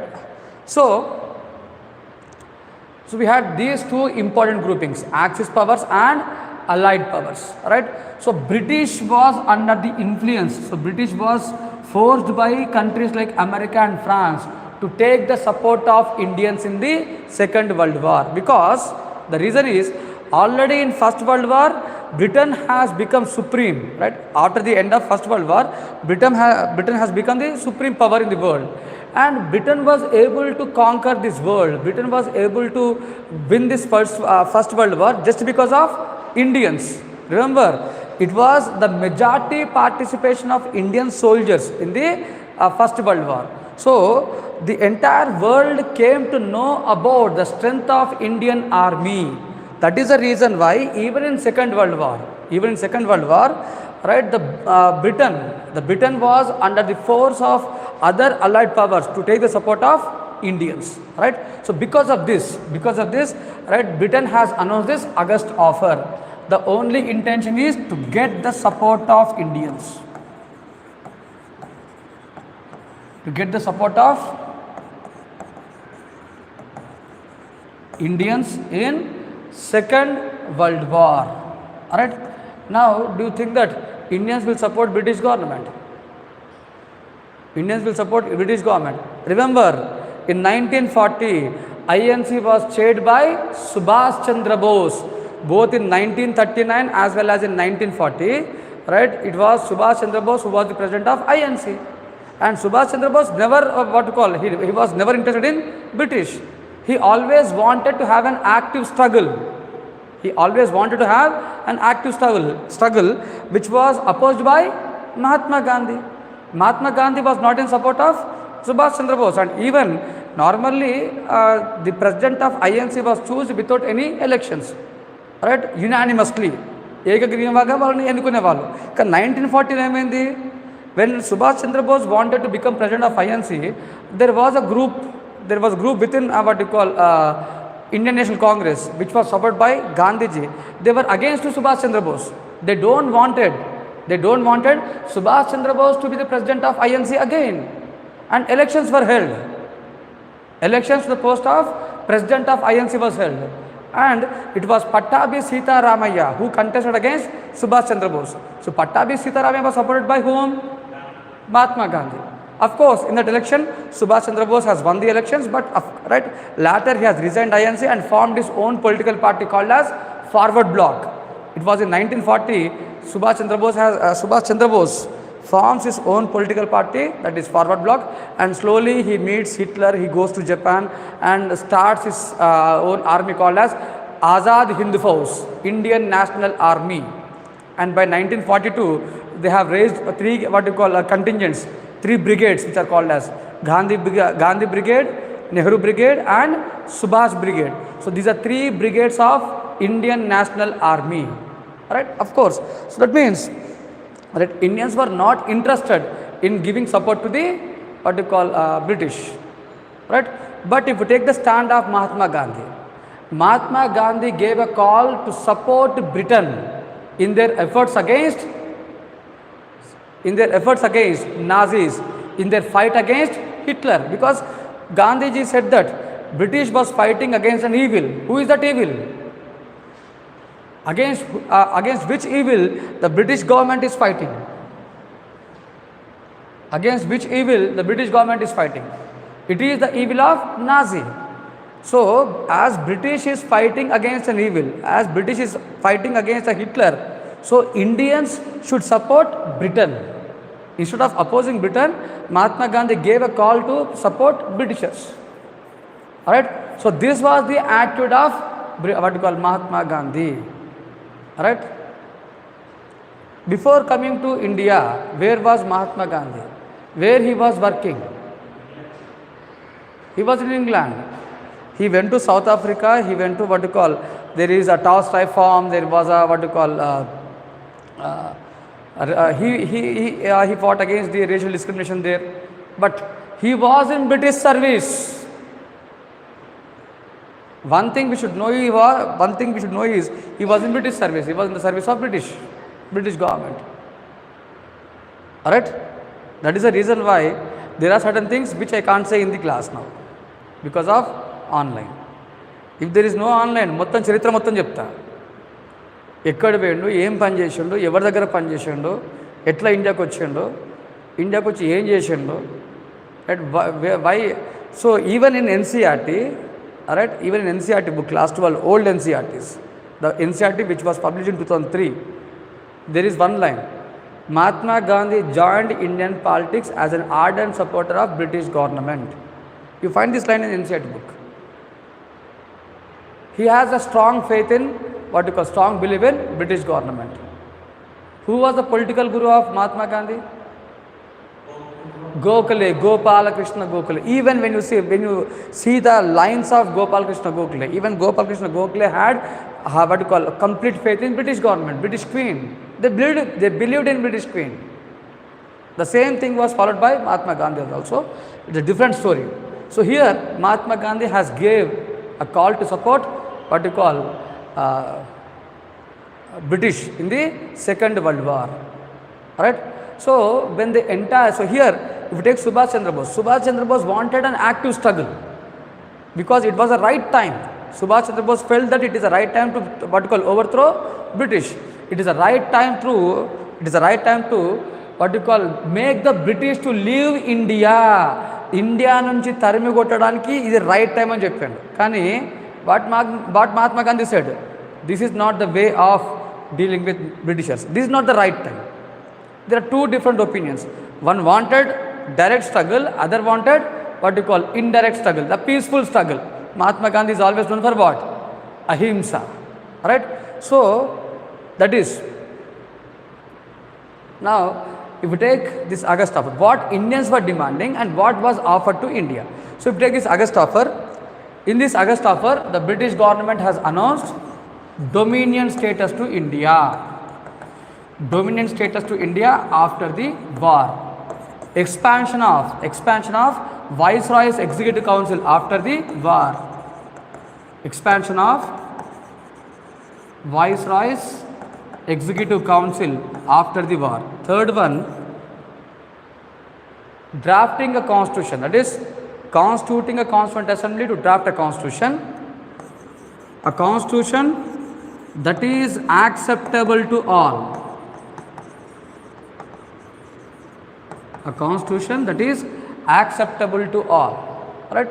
So of course there are other points also, but I'll just go along with this point and explain. Alright? So British government has announced granting of dominion status to India. Granting of dominion status to India. One thing. Now are we demanding dominion status? What is our demand? Our demand is complete independence, Purna Swaraj. We have demanded dominion status when it was in 1928. So now in 1940, dominion status has no meaning. It is a dead demand. Dominion status is a dead demand. It has no meaning, it has no relevance. Alright? So this is against to Indians. Expansion of Viceroy's Executive Council after the war. In 1940, can you guess when the war will end? In 1940, can you imagine or can you pinpointly say that there will be a what you call a particular date of end of war? Can we precisely say about the date of end of war? పలానా రోజున war అయిపోతుందని చెప్పగలమా? Hitler peak స్టేజ్లో ఉన్నాడు. Hitler చేసిందల్లో ఒకటే ఒక తప్పు. ఆ తప్పు ఏంటిదంటే సోవియట్ని ఇన్వైట్ చేయడం. అది కనుక చేయకపోయి ఉంటే ఇవాళ ప్రపంచం మొత్తం హిట్లర్మయం అయిపోయేది. అతను చేసిన ఒకటే ఒక తప్పు ఏంటంటే మన సోవియట్ రష్యాని ఇన్వైట్ చేయడం. If Hitler would have not invaded the Soviet Russia, he would have conquered the entire world. Right? Hitler was in peak stage. Germany was so aggressive, and we cannot say we cannot say the end of war. We don't know when the war will get end. It is impossible to say. But what British government says, at one point of time, Britain was on the verge of defeat. Britain was it was on the verge of defeat because the Hitler's army invaded the navy of Britain. The Royal Navy was invaded in Britain. They have thrown bombs on the British Navy. Alright, so that was the situation in Britain. Right, we don't know when there will be an end to the war, it is impossible to know. Right? This is one thing. So that means it is what you call, it is just an imagination. Third point is acceptance of constitution by all. That means, do you think that the constitution that is framed by Indian National Congress, will it be acceptable to what you call Muslim League, Jinnah? Do you think that Jinnah will accept this constitution? No. What was the demand of Jinnah? From 1939 onwards, Jinnah was demanding a separate state of Pakistan. From 39 onwards, Jinnah was demanding for a separate state of Pakistan. Alright? And he want a separate constitution for Pakistan. And definitely, we all know that, everyone knows that Jinnah will not accept the constitution drafted by INC. Even British government knew this. Even British government knew about the non-acceptance of constitution by Jinnah. అంటే Indian national Congress రాసే constitution Jinnah accept చేయడు. కానీ ఇక్కడ condition ఏం పెట్టింది, మీరు కాన్స్టిట్యూషన్ని రాసుకోండి, కానీ కాన్స్టిట్యూషన్ ఎలా ఉండాలి, అందరికీ ఆమోదయోగ్యంగా ఉండాలి, అందరికీ యాక్సెప్టబుల్గా ఉండాలి అని చెప్పింది. అందరికీ అది యాక్సెప్టబుల్గా ఉంటుందా? Will it be acceptable to all? First hurdle ఎవరు? జిన్నానే. If it is not accepted by Jinnah, the British government will not accept the constitution. అంటే ఏంటిది, there was every condition imposed in this August offer. Alright, so this August offer was totally rejected by both Indian National Congress as well as Muslim League. It was rejected. Why Congress has rejected? Why INC has rejected this Indian National Congress? Sorry, why INC has rejected this August offer? What is the main reason for rejection? The first thing, you grant us independence, then we'll accept everything. Without independence we won't accept anything. Independence అన్న మాట చెప్పకుండా ఏ చెప్పినా మేము ఒప్పుకోము. Independence అన్న మాట చెప్పండి, ఏం చెప్పినా ఒప్పుకుంటాం. బట్ ఇండిపెండెన్స్ అనే కాన్సెప్ట్ లేదు. కాబట్టి INC has totally rejected August offer. Muslim league వానికి ఏం కావాలి? పాకిస్తాన్. పాకిస్తాన్ అక్కడ మెన్షన్ చేసి ఉందా? లేదు. August offer has not mention Pakistan. So Muslim league will not accept August offer. So there was a total reaction against, there was a total rejection against August offer. And as a reaction to August offer, right, Mahatma Gandhi gave a call for individual satyagraha. Instead of having a mass movement, instead of calling for a mass movement, Mahatma Gandhi gave a call for individual satyagraha.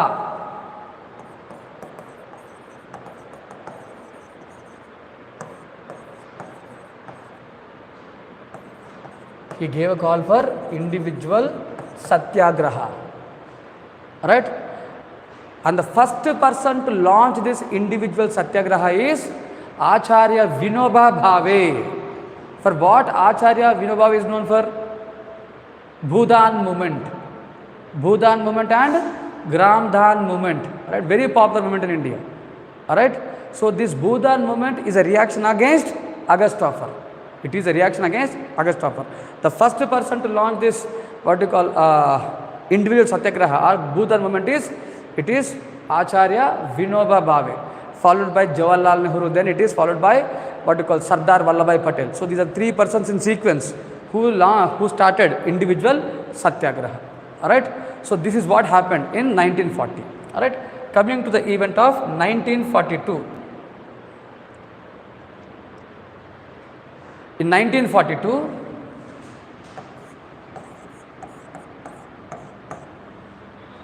1942, we see Cripps Mission, Stanford Cripps, right?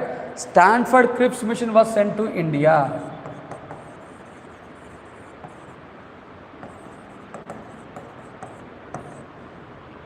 Stanford Cripps was sent to India.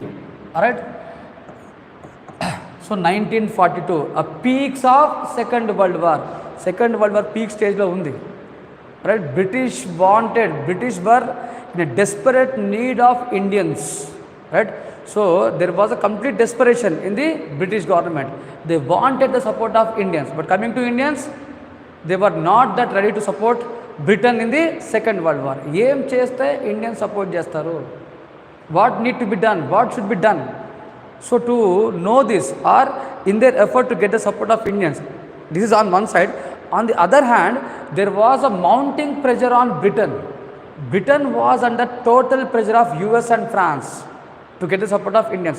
మీరు ఎలాగైనా చేసి Indian support తీసుకోండి. So there was a sandwich of Britain. So Britain got sandwiched. On one hand, Indians were not accepting. On the other hand, the allied forces, the allied powers, they were forcing Britain. There was the compulsion, there was an increased threat from Hitler. So it was in this backdrop, Cripps Mission was sent to India. So Stanford Cripps, who belongs to Labour Party. The government in Britain was Conservative Party. The person who was sent to India was Labour Party. What is the logic behind this? So,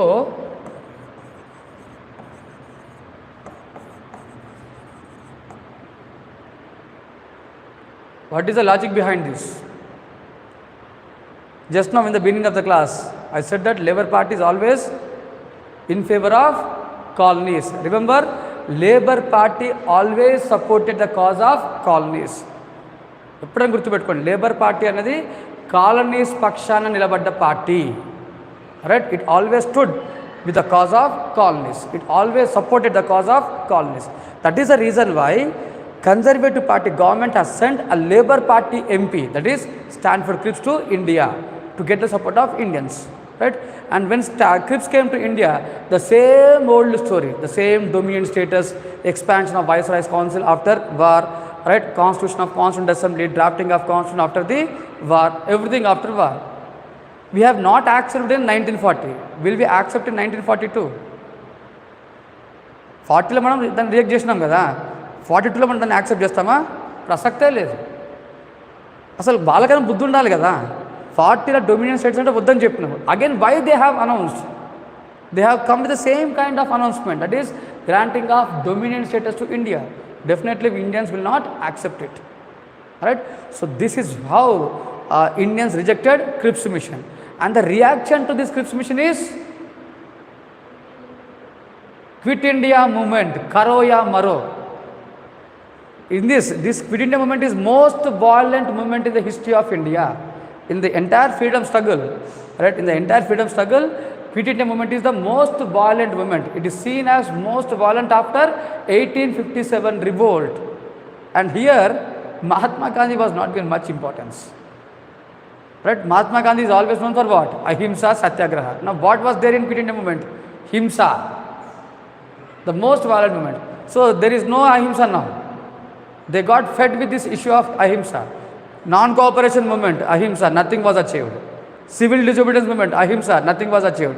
Now, if you follow same thing, will we achieve anything? So, people came on their own. So, here, the speciality of this Quit India movement is, it is a leaderless movement. Alright, people on their own, they came onto roads, they fought against British government, they killed, they burned offices, they burned the papers, the official papers. All the leaders of Congress were arrested, they were sent to jail, and that was very good for Indians. వాళ్ళని arrest చేసి జైల్లో పెట్టింది కాబట్టి కొంచెం మనకు independence వచ్చింది. వాళ్ళని జైల్లో పెట్టకపోయి ఉంటే మళ్ళీ సేమ్ ఓల్డ్ స్టోరీ ఆఫ్ అహింస, nothing would have been achieved, of course. Right? So when you analyze these events, right? So people took an active part, and here Mahatma Gandhi gave a call, that is Karo ya Maro, do or die. Right? So a slogan which was actually given by whom? If you ask me, in 1940, during the Second World War, Hitler gave a slogan, Hitler gave a call. If you win, alright, there is no need to give reasons. If you lose, you should not be there to give reasons. Ardhamainda? If you win, there is no need to give reasons. If you lose, you should not be there to give reasons. And అర్థమేంటిది? Do or die. అంటే మహాత్మా గాంధీ కన్నా ముందే చెప్పింది ఎవరు? Even before Mahatma Gandhi it was right Hitler who gave the same kind of quotation. Right? So this what the point is. So quit India movement was launched against as a reaction to క్రిప్స్ machine. And the impact of this Quit India movement and the impact of this Quit India movement is And the impact of this movement is, right, it made the British government to change its mind. After seeing this movement, British government made it clear that they cannot rule or they cannot control Indians. They felt that, right, the Indians cannot be controlled for a longer time, and British government took a decision of granting independence. By 1944-1945 itself, the British government took a decision of granting independence. But the issue is independence or transfer of power, one thing. And second issue is whether to transfer the power without dividing or with dividing, by dividing. Because Jinnah was fighting for separate state. There was a communal violence. From 1945-1946, we see increased communal violence in India, which has become big headache to British government. Alright, so how to transfer this power? Alright, a committee was constituted, which is called as Cabinet Mission. Alright, a Cabinet Mission was constituted, which is popularly called as Cabinet Mission Plan. It is a 3-member committee. It is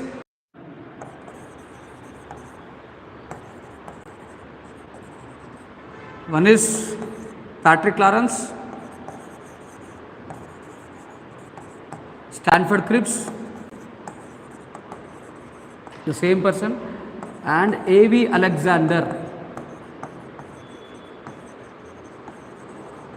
So it is a 3-member committee which came to India to deal with this issue of transfer of power, divisions, partition of India, right, granting of independence, right? So, right, it is this what you call Cabinet Mission Plan, which has announced Constitution of Constituent Assembly, right? So we are much interested in this Constituent Assembly. The Constituent Assembly, the roots of Constituent Assembly lies in this Cabinet Mission Plan, right? A Constituent Assembly consisting of 389 members, right? 389 members consisting of representatives both from British India provinces as well as princely states. So this Constituent Assembly consisted representatives from provinces, from princely states as well as from chief commissionerate areas which were under the control of Viceroy.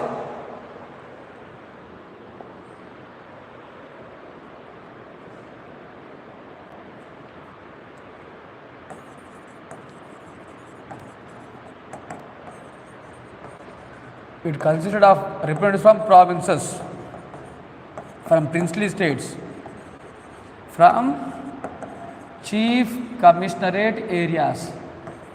Total it is 389, 92 given to princely states, 4 given to what you call chief commissionerate areas, and the remaining enta 96.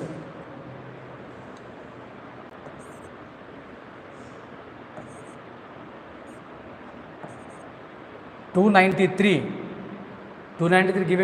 given to provinces, right? So this is the composition, and remember the members of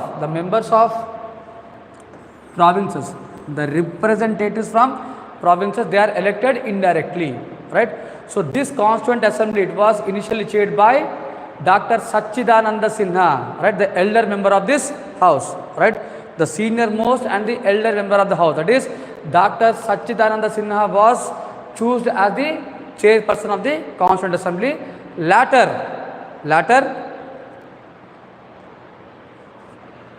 Dr. Rajendra Prasad was elected as permanent president of Constituent Assembly, right? ఏంటిది బాబు అడుగు ఉన్నా కదా. Alright. So it was Dr. Rajendra Prasad who was elected as permanent president of Constituent Assembly, right? So this Constituent Assembly, it has created, right, major committees. Say for example, committees on union, committee on states, committee on rules of procedure, constitutional drafting committee, right?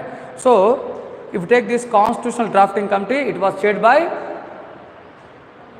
B.R. Ambedkar, right? You all know about this, right? And remember, in December 1946 itself, December 1946 itself, the Constituent Assembly has passed the resolution on the objectives of Constitution. That is, what should be the objectives of this Constituent Assembly? What should be the objectives of what you call the Constitution that is to be drafted, which is called as objective resolution.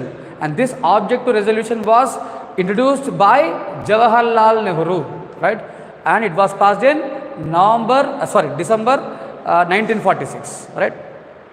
December 3rd, 1946, right? So this objective resolution became the guiding philosophy for drafting entire Indian Constitution. So in 1946, the objective resolution was passed, and drafting of Constitution, the entire Constitution was drafted and adopted on the writing of Indian Constitution got completed on which date? November 26, 1949, which is celebrated, which is remembered as Constitution Day. It is remembered as Constitution Day. Alright. So, and this Constitution came to enforcement on January 26, 1950. That means it is only with the enforcement of Indian Constitution. It is only with the enforcement of Indian Constitution India has become an independent and sovereign nation. In 1947, what was done? Do you think that we got independence? It was just a transfer of power from Britain to Dominion of India according to Indian Independence Act 1947. According to Indian Independence Act 1947, which was passed in British Parliament. This Indian Independence Act has created two dominions. One is Dominion of India as well as Dominion of Pakistan. Alright, and this Indian Independence Act said that the two countries will be having their own constitution and they will govern themselves according to their own constitution. That means these two countries will frame their own constitution, and it is according to their own constitution they will run their countries. So that means what? The Indian Independence Act has created not an independent India, it is an Indian Dominion. What is the difference between Indian Dominion and independent India?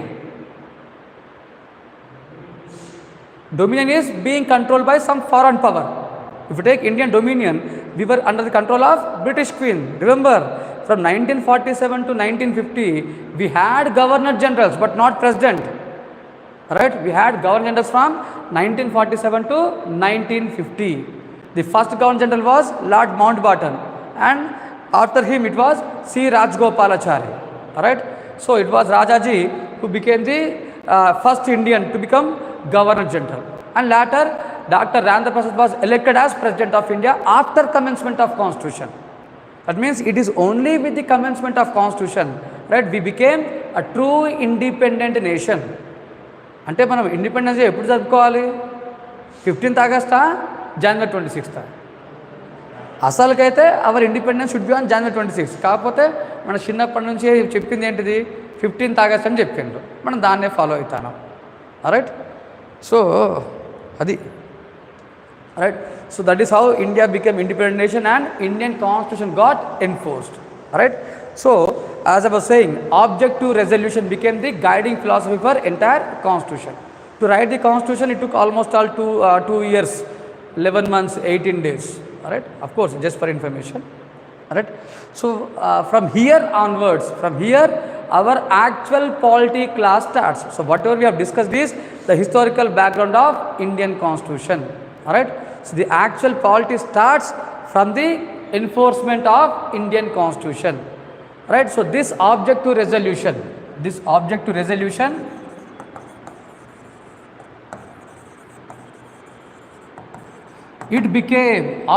resolution became the preamble of Indian constitution. So whenever we talk about preamble,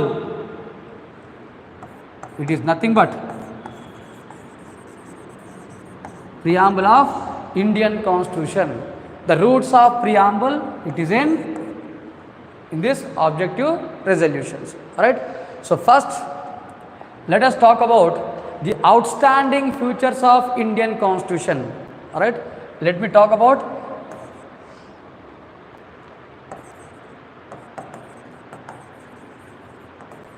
The outstanding features are the salient features.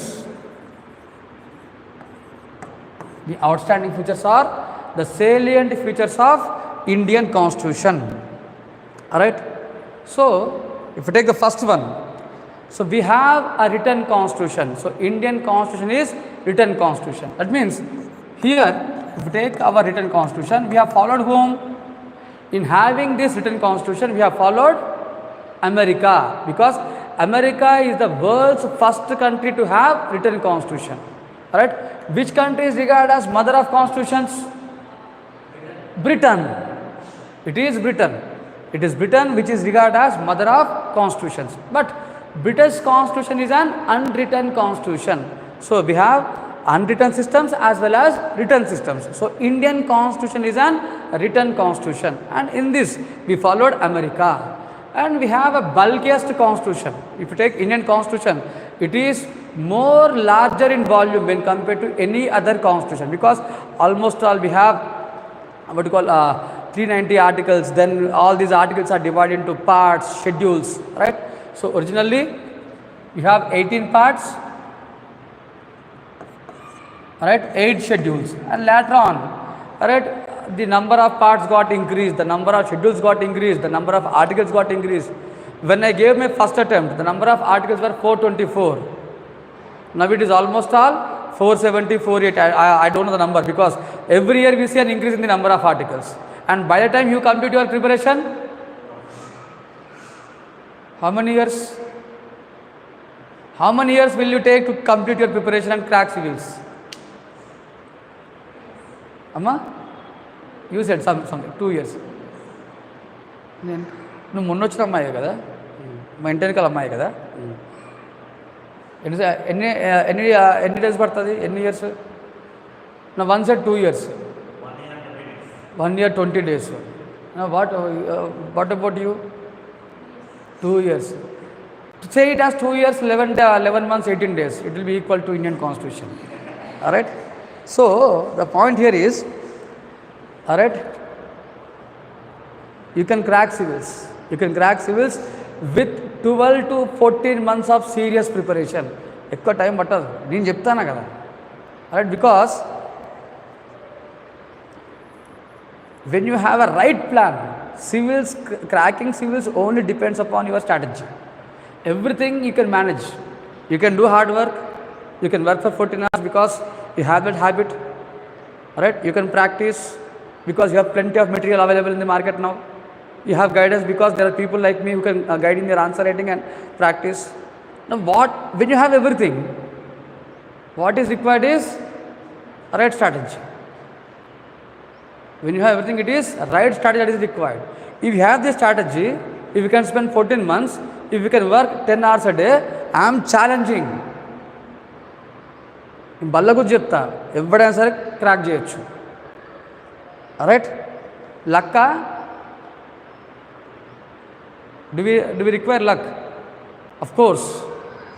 Right, ఎంత కష్టపడ్డా కానీ last ఇంత ఒక దాన్ని ఏమంటాం కదా, దాన్ని ఒకటి ఆవగింజంత ఉండాలి, లక్ ఉండాలి.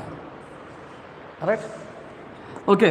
But never think about luck. Always believe in your hard work. Always believe in your hard work. If you are working, if you are preparing, if you are using a time, think that you are going to get service. If you don't work, never think about service. Never think about rank. Work చేయకుండా rank గురించి ఆలోచించద్దు. మీరు work చేస్తున్నారంటే అర్థం ఏంటిది? ఖచ్చితంగా rank వస్తుందని అర్థం. దీంట్లో ఇంకో లాజిక్ ఏం లేదు. It is directly proportional.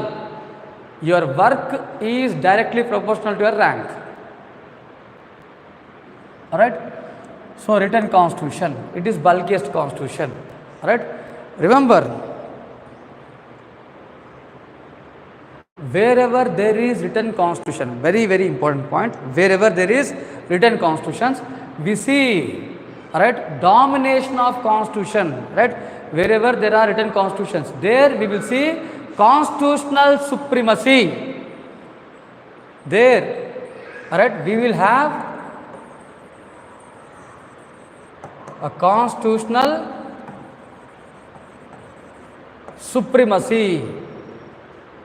So written constitutions are known for this constitutional supremacy, which is called as constitutionalism. It is called as constitutionalism.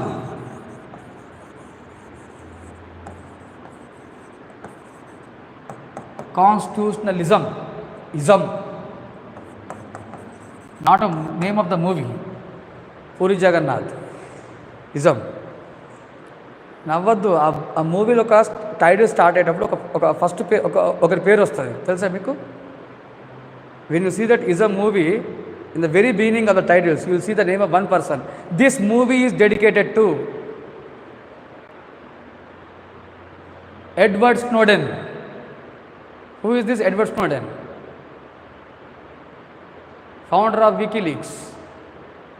He opened all the secrets of every country.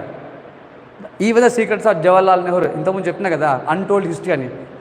When I talked about untold history, I have mentioned about WikiLeaks. Who is the founder of this WikiLeaks? A person who worked in White House of America, right? And he fled to other countries. America want to take him, but he is taking what you call asylum in other countries. He went to Russia, from Russia to Iceland. Now he is in Iceland. WikiLeaks. Ism. What do you mean by ism? So I have used the word constitutionalism. You know about Naxalism. Do anyone want if you want to become Naxalite? No, why not? Buddha. Alright? So Naxalism, Buddhism, Gandhism. What do you mean by ism? What do you mean by ism? Ism means a strong belief in the set of principles.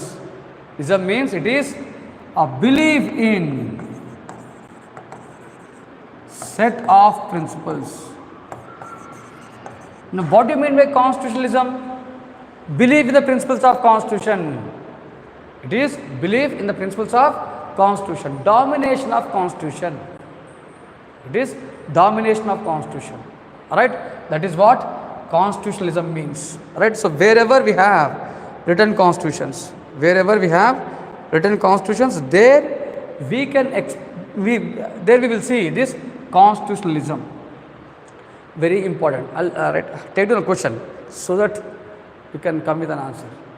Explain the concept of, take down a question, explain the concept of constitutionalism.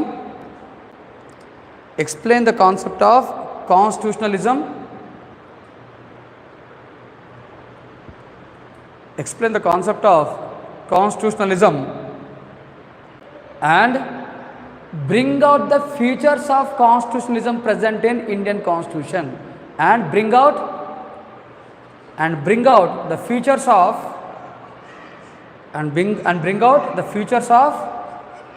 constitutionalism present in Indian Constitution. Bring out the features of constitutionalism present in Indian Constitution.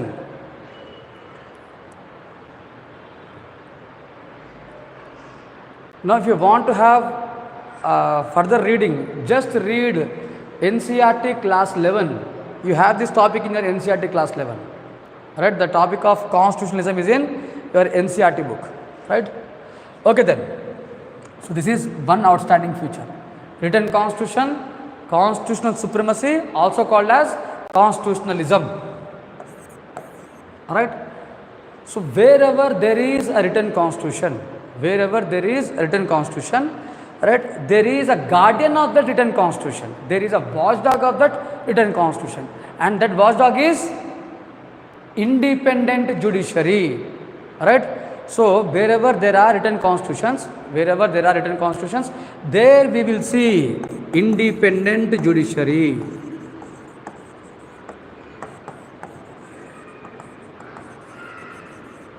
There we will see independent judiciary. And remember, this independent judiciary always acts as a watchdog, right? A guardian. It is a watchdog, it is a guardian. Kapala kukka, right? Evari kapala? Constitution, right? So no one has the authority to violate the constitution. In case if there is any act of violation of constitution, who will come in? The dog will come in, that is judiciary, Supreme Court. In India we have Supreme Court, right? So wherever there is written constitutions, there we will see an independent judiciary which acts as a watchdog, which acts as a guardian. Am I clear to you? All right. So this is one thing.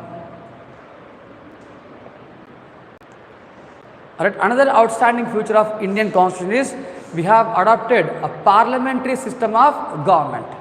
All right.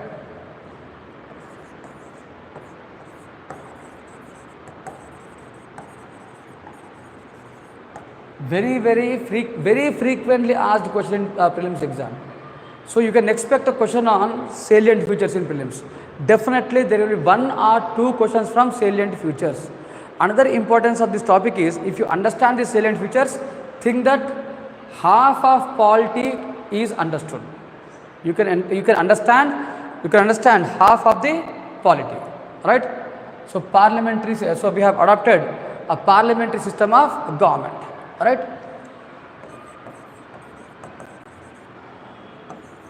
Parliamentary system of government, which is also called as cabinet form of government. It is also called as cabinet form of government. Parliamentary system of government is also called as cabinet form of government. So this is taken from which constitution? This cabinet form of government or parliamentary system of government, it is taken from British Constitution. It is from British Constitution. Alright. So remember, though we have adopted parliamentary system of government from British Constitution, but there is a huge difference between Indian parliamentary system and British parliamentary system. Right? So there are differences which you should know. Right? It is very important. Right? Remember, right? In Britain, Parliament is sovereign and supreme, because as Britain has no written constitution, the British the parliament in Britain is sovereign, because it is the British parliament that will determine the constitution. Right? That means the constitution of Britain derives its power from laws made by parliament. అర్థమవుతుందా? అంటే అక్కడ కాన్స్టిట్యూషనే parliament నుంచి powers తీసుకుంటుంది. Because as there is no written constitution, the laws made by parliament acts as source of constitution. Right? The conventions adopted by British parliament, they act as source of constitution. So the laws made by parliament, the conventions, the traditions, so all these are source of British constitution. That is the reason why in Britain, right, in Britain, parliament is sovereign and supreme. అర్థమైందా? So బ్రిటన్లో parliament ఎందుకు అంత powerful అంటే అక్కడ return constitution లేదు కాబట్టి. So British parliament possess all the constituent powers.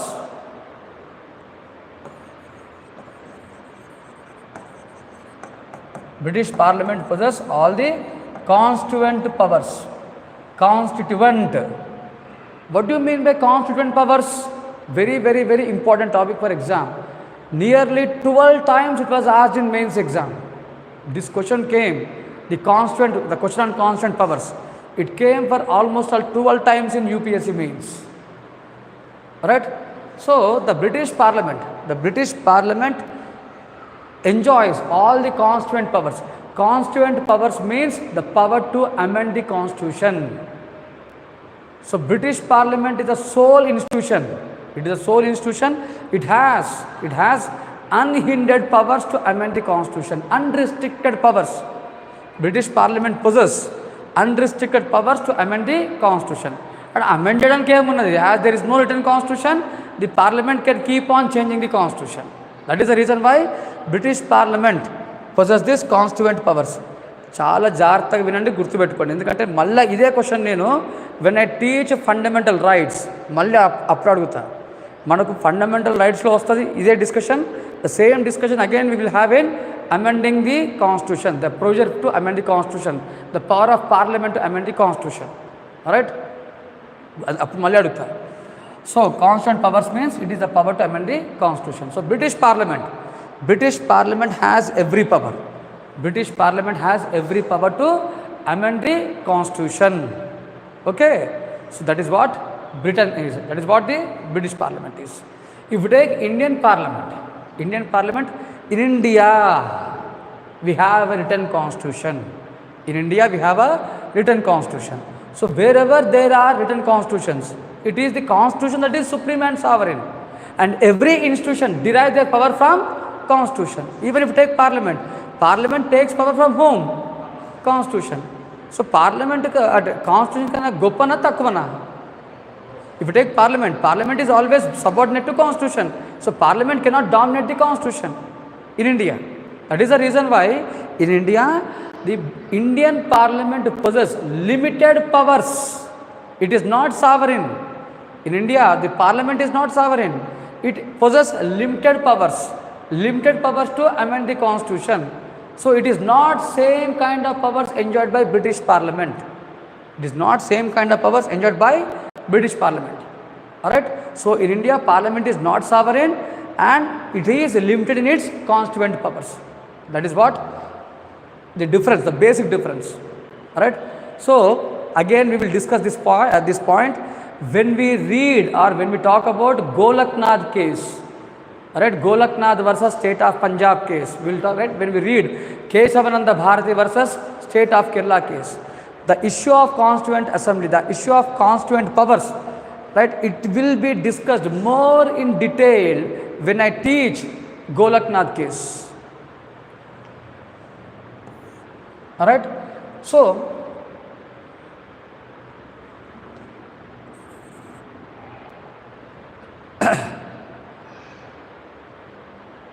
so that is, though we have adopted parliamentary form of government from British, but still there is a difference between Indian parliamentary system and British parliamentary system.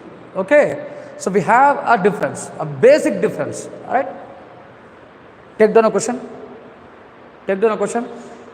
దీని question ఇస్తే ఏదో ఉత్తగా రాసుకోవద్దు. మీరు ఎన్నిసార్లు UPS exam రాస్తారో ప్రతి UPS ఎగ్జామ్కి important. Right,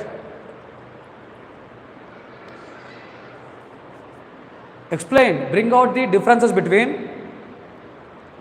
bring out the differences between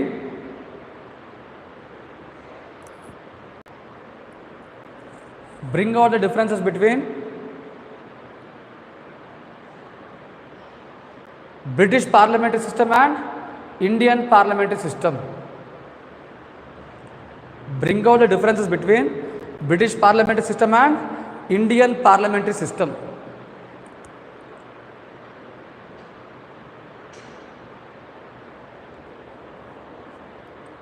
Right, so let me talk about the features of parliamentary form of government in India. Right, so when we talk about parliamentary form of government, in every parliamentary form of government there will be two types of executives. They are called as nominal executive and the other one is real executive. One is nominal executive and the other one is real executive. Nominal and real. Alright, so if you take nominal executive, alright, the one who doesn't enjoys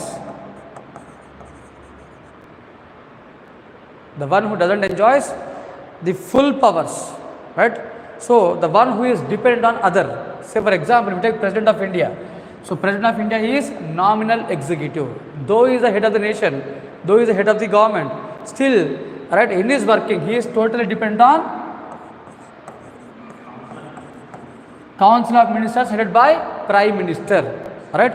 So if you take in the previous class I was talking about Article 74. Every act President should act on the aid and advice of Prime Minister. Right. So President always acts on the aid and advice of Prime Minister. So though President is the head of the executive, but still he is dependent on whom? President is dependent on Prime Minister and his Council of Ministers. Every act of President, it is purely based upon Prime Minister and Prime Minister, because Prime Minister being the head of. So that is, if it, now who is husband and who is wife here? Whether who is husband and who is wife? President wife husband. పేరుకు మాత్రమే ఇంటికి head husband, అసలు head ఎవరు? Wife. Prime minister is wife. Right, it is just for sake of fun. Right, so president is always, right, అంతేగా, right, అంతేగా. So president should always act. President should always act on the aid and advice of Council of Ministers headed by Prime Minister. So he is the nominal head and he is the real head. Alright, this is one feature of parliamentary system of government. Collective responsibility and individual responsibility, very very important point. Collective responsibility and individual responsibility. Alright, we have both these principles. We have both collective responsibility and individual responsibility. Alright, so first, always remember this Article 75. So in Article 75 has both these elements of collective responsibility and individual responsibility. Alright, it has both collective responsibility and individual responsibility. So if you take this collective responsibility, the Council of Ministers as a whole, they are answerable and accountable to the legislature, that is Parliament, right? The executive as a whole,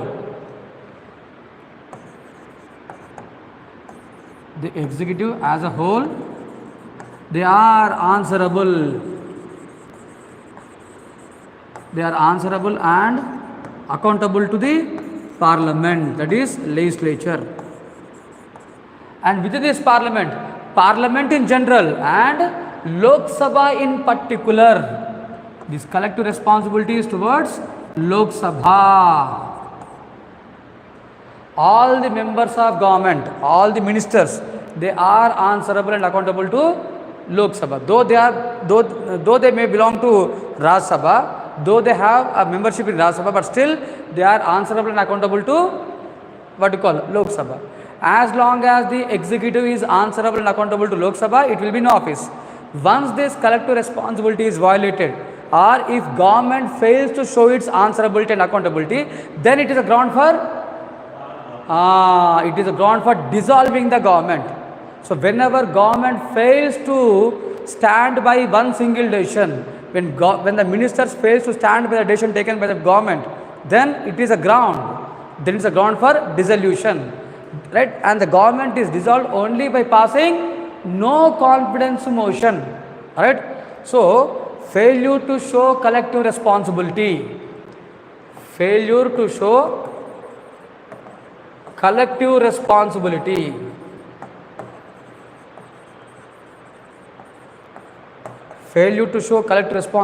is a ground for introducing no confidence motion, right? A no confidence motion can be introduced. Okay, so if no confidence motion is passed, then the government comes down, the government is removed, right? The only way of removing the government is by using no confidence motion. But remember, though we talk more about no confidence motion, this word no confidence motion is not mentioned in the Constitution. It is an implied meaning, it is an indirect meaning of collective responsibility. No confidence motion కి అంత importance ఉన్నా కానీ ఆ పదం అన్నది మన కాన్స్టిట్యూషన్లో mention చేయలేదు. It is not mentioned in Indian Constitution. It is an implied meaning of collective responsibility. So any violation of collective responsibility, failure to uphold collective responsibility is a ground for what you call introducing and passing no confidence motion. And if no confidence motion is passed, the government comes down. Alright, so this is what about collective responsibility. That is the reason why we regard collective responsibility as We regard collective responsibility as bedrock principle of parliamentary system of government. Collective రెస్పాన్సిబిలిటీని uphold చేసినంత వరకు పవర్లో ఉంటారు. ఒకవేళ collective responsibility violate అయిందనుకోండి, they will be removed from the house. That is the reason why we call it as bedrock principle or cornerstone of parliamentary system of government. Okay, so this is one element. This is about collective responsibility. That is, once again I am repeating, collective responsibility means it is the responsibility of the government as a whole to the Lok Sabha, the answerability and accountability of the government as a whole to the Lok Sabha. That is what meant by collective responsibility, right? So now my question is, why only to Lok Sabha? Why not to Rajya Sabha? We are saying that collective responsibility is towards Lok Sabha. Why only to Lok Sabha? Why not to Rajya Sabha? మీరు చెప్పండి. Lok Sabha permanent బాడీయా, Rajya Sabha permanent body కాదు కాబట్టి once again I'll repeat the question. Why collective responsibility is only to Lok Sabha and why not to Rajya Sabha? మీరు చెప్పండి. Lok Sabha elected by people. They are the members of Lok Sabha are directly elected by people. అయితే ఏంటి?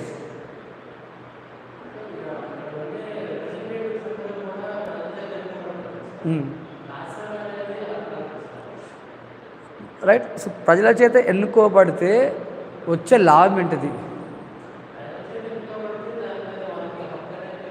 అంటే ప్రజలకు హక్కు ఉంటుంది, government తీసే హక్కు ఉంటుంది. ప్రజలు, coming to point, whether people are electing the members of Lok Sabha or whether people are electing government, we are electing our representatives. The majority party in the Lok Sabha is allowed to form the government. Now who is actually forming the government? From where the government is formed? It is from government is formed on the base of majority in Lok Sabha but not in Rajya Sabha. It is a majority of the political party in Lok Sabha that allows the formation of government.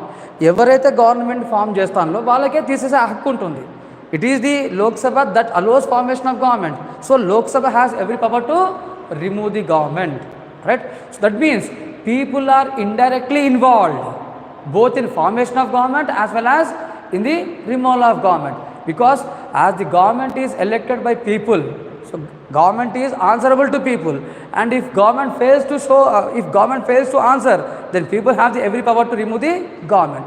Instead of people acting directly, it is done through their representatives. Akkada mee link miss ayindi, right? So it is Lok Sabha because Lok Sabha consists of people's representatives, and it is this people's representatives who have every power to form the government as well as remove the government. That is the reason why the collective responsibility is towards Lok Sabha. Okay then. So for now I'll stop the class here. So before leaving the class, let me rewind of what I have discussed today. So we started our discussion with what we call the events of 1928, that is Simon Commission, Nehru Report, Communal Award. Then we have went to 1935 Act, August offer, then Cripps Mission, Cabinet Mission Plan, Constituent Assembly. Then we slowly entered into the salient futures. Right? So this is what we have discussed. Right? So have you enjoyed the class? Ardhamainda? Okay, then for now I'll stop the class here. We'll meet in tomorrow's class. I think tomorrow Saturday will be exam will be on historical background, that is from 1773 Act to 1935 Act. It will be both objective as well as descriptive. You can expect both objective questions as well as descriptive questions. Alright? Every weekend, as I said in the very beginning, every Saturday you will be having exam. Alright? Exam skip చేసిన అనుకోండి, మీ ముఖం నేను చూడను, నా ముఖం మీరు చూడొద్దు. Alright? As it is a first Saturday, from 1773 to 1935 Act, you can expect objective exam as well as 2 descriptive questions. Start writing. Unless you write, unless you put your pen on the paper, you will never get success in UPSC. మీకు success కావాలి అంటే వచ్చినా రాకున్నా నిర్భయంగా paper మీద pen పెట్టండి. అది పెట్టినంత వరకు మీకు ర్యాంక్ రాదు. తప్పులు పోయినా ఏం కాదు, తప్పు రాసినా ఏం కాదు. ఇక్కడ మీకు ఎవడు కిరీటం పెట్టాడు, గోల్డ్ మెడల్ ఇవ్వడు. రైట్, ఓకేనా? Done, will meet tomorrow.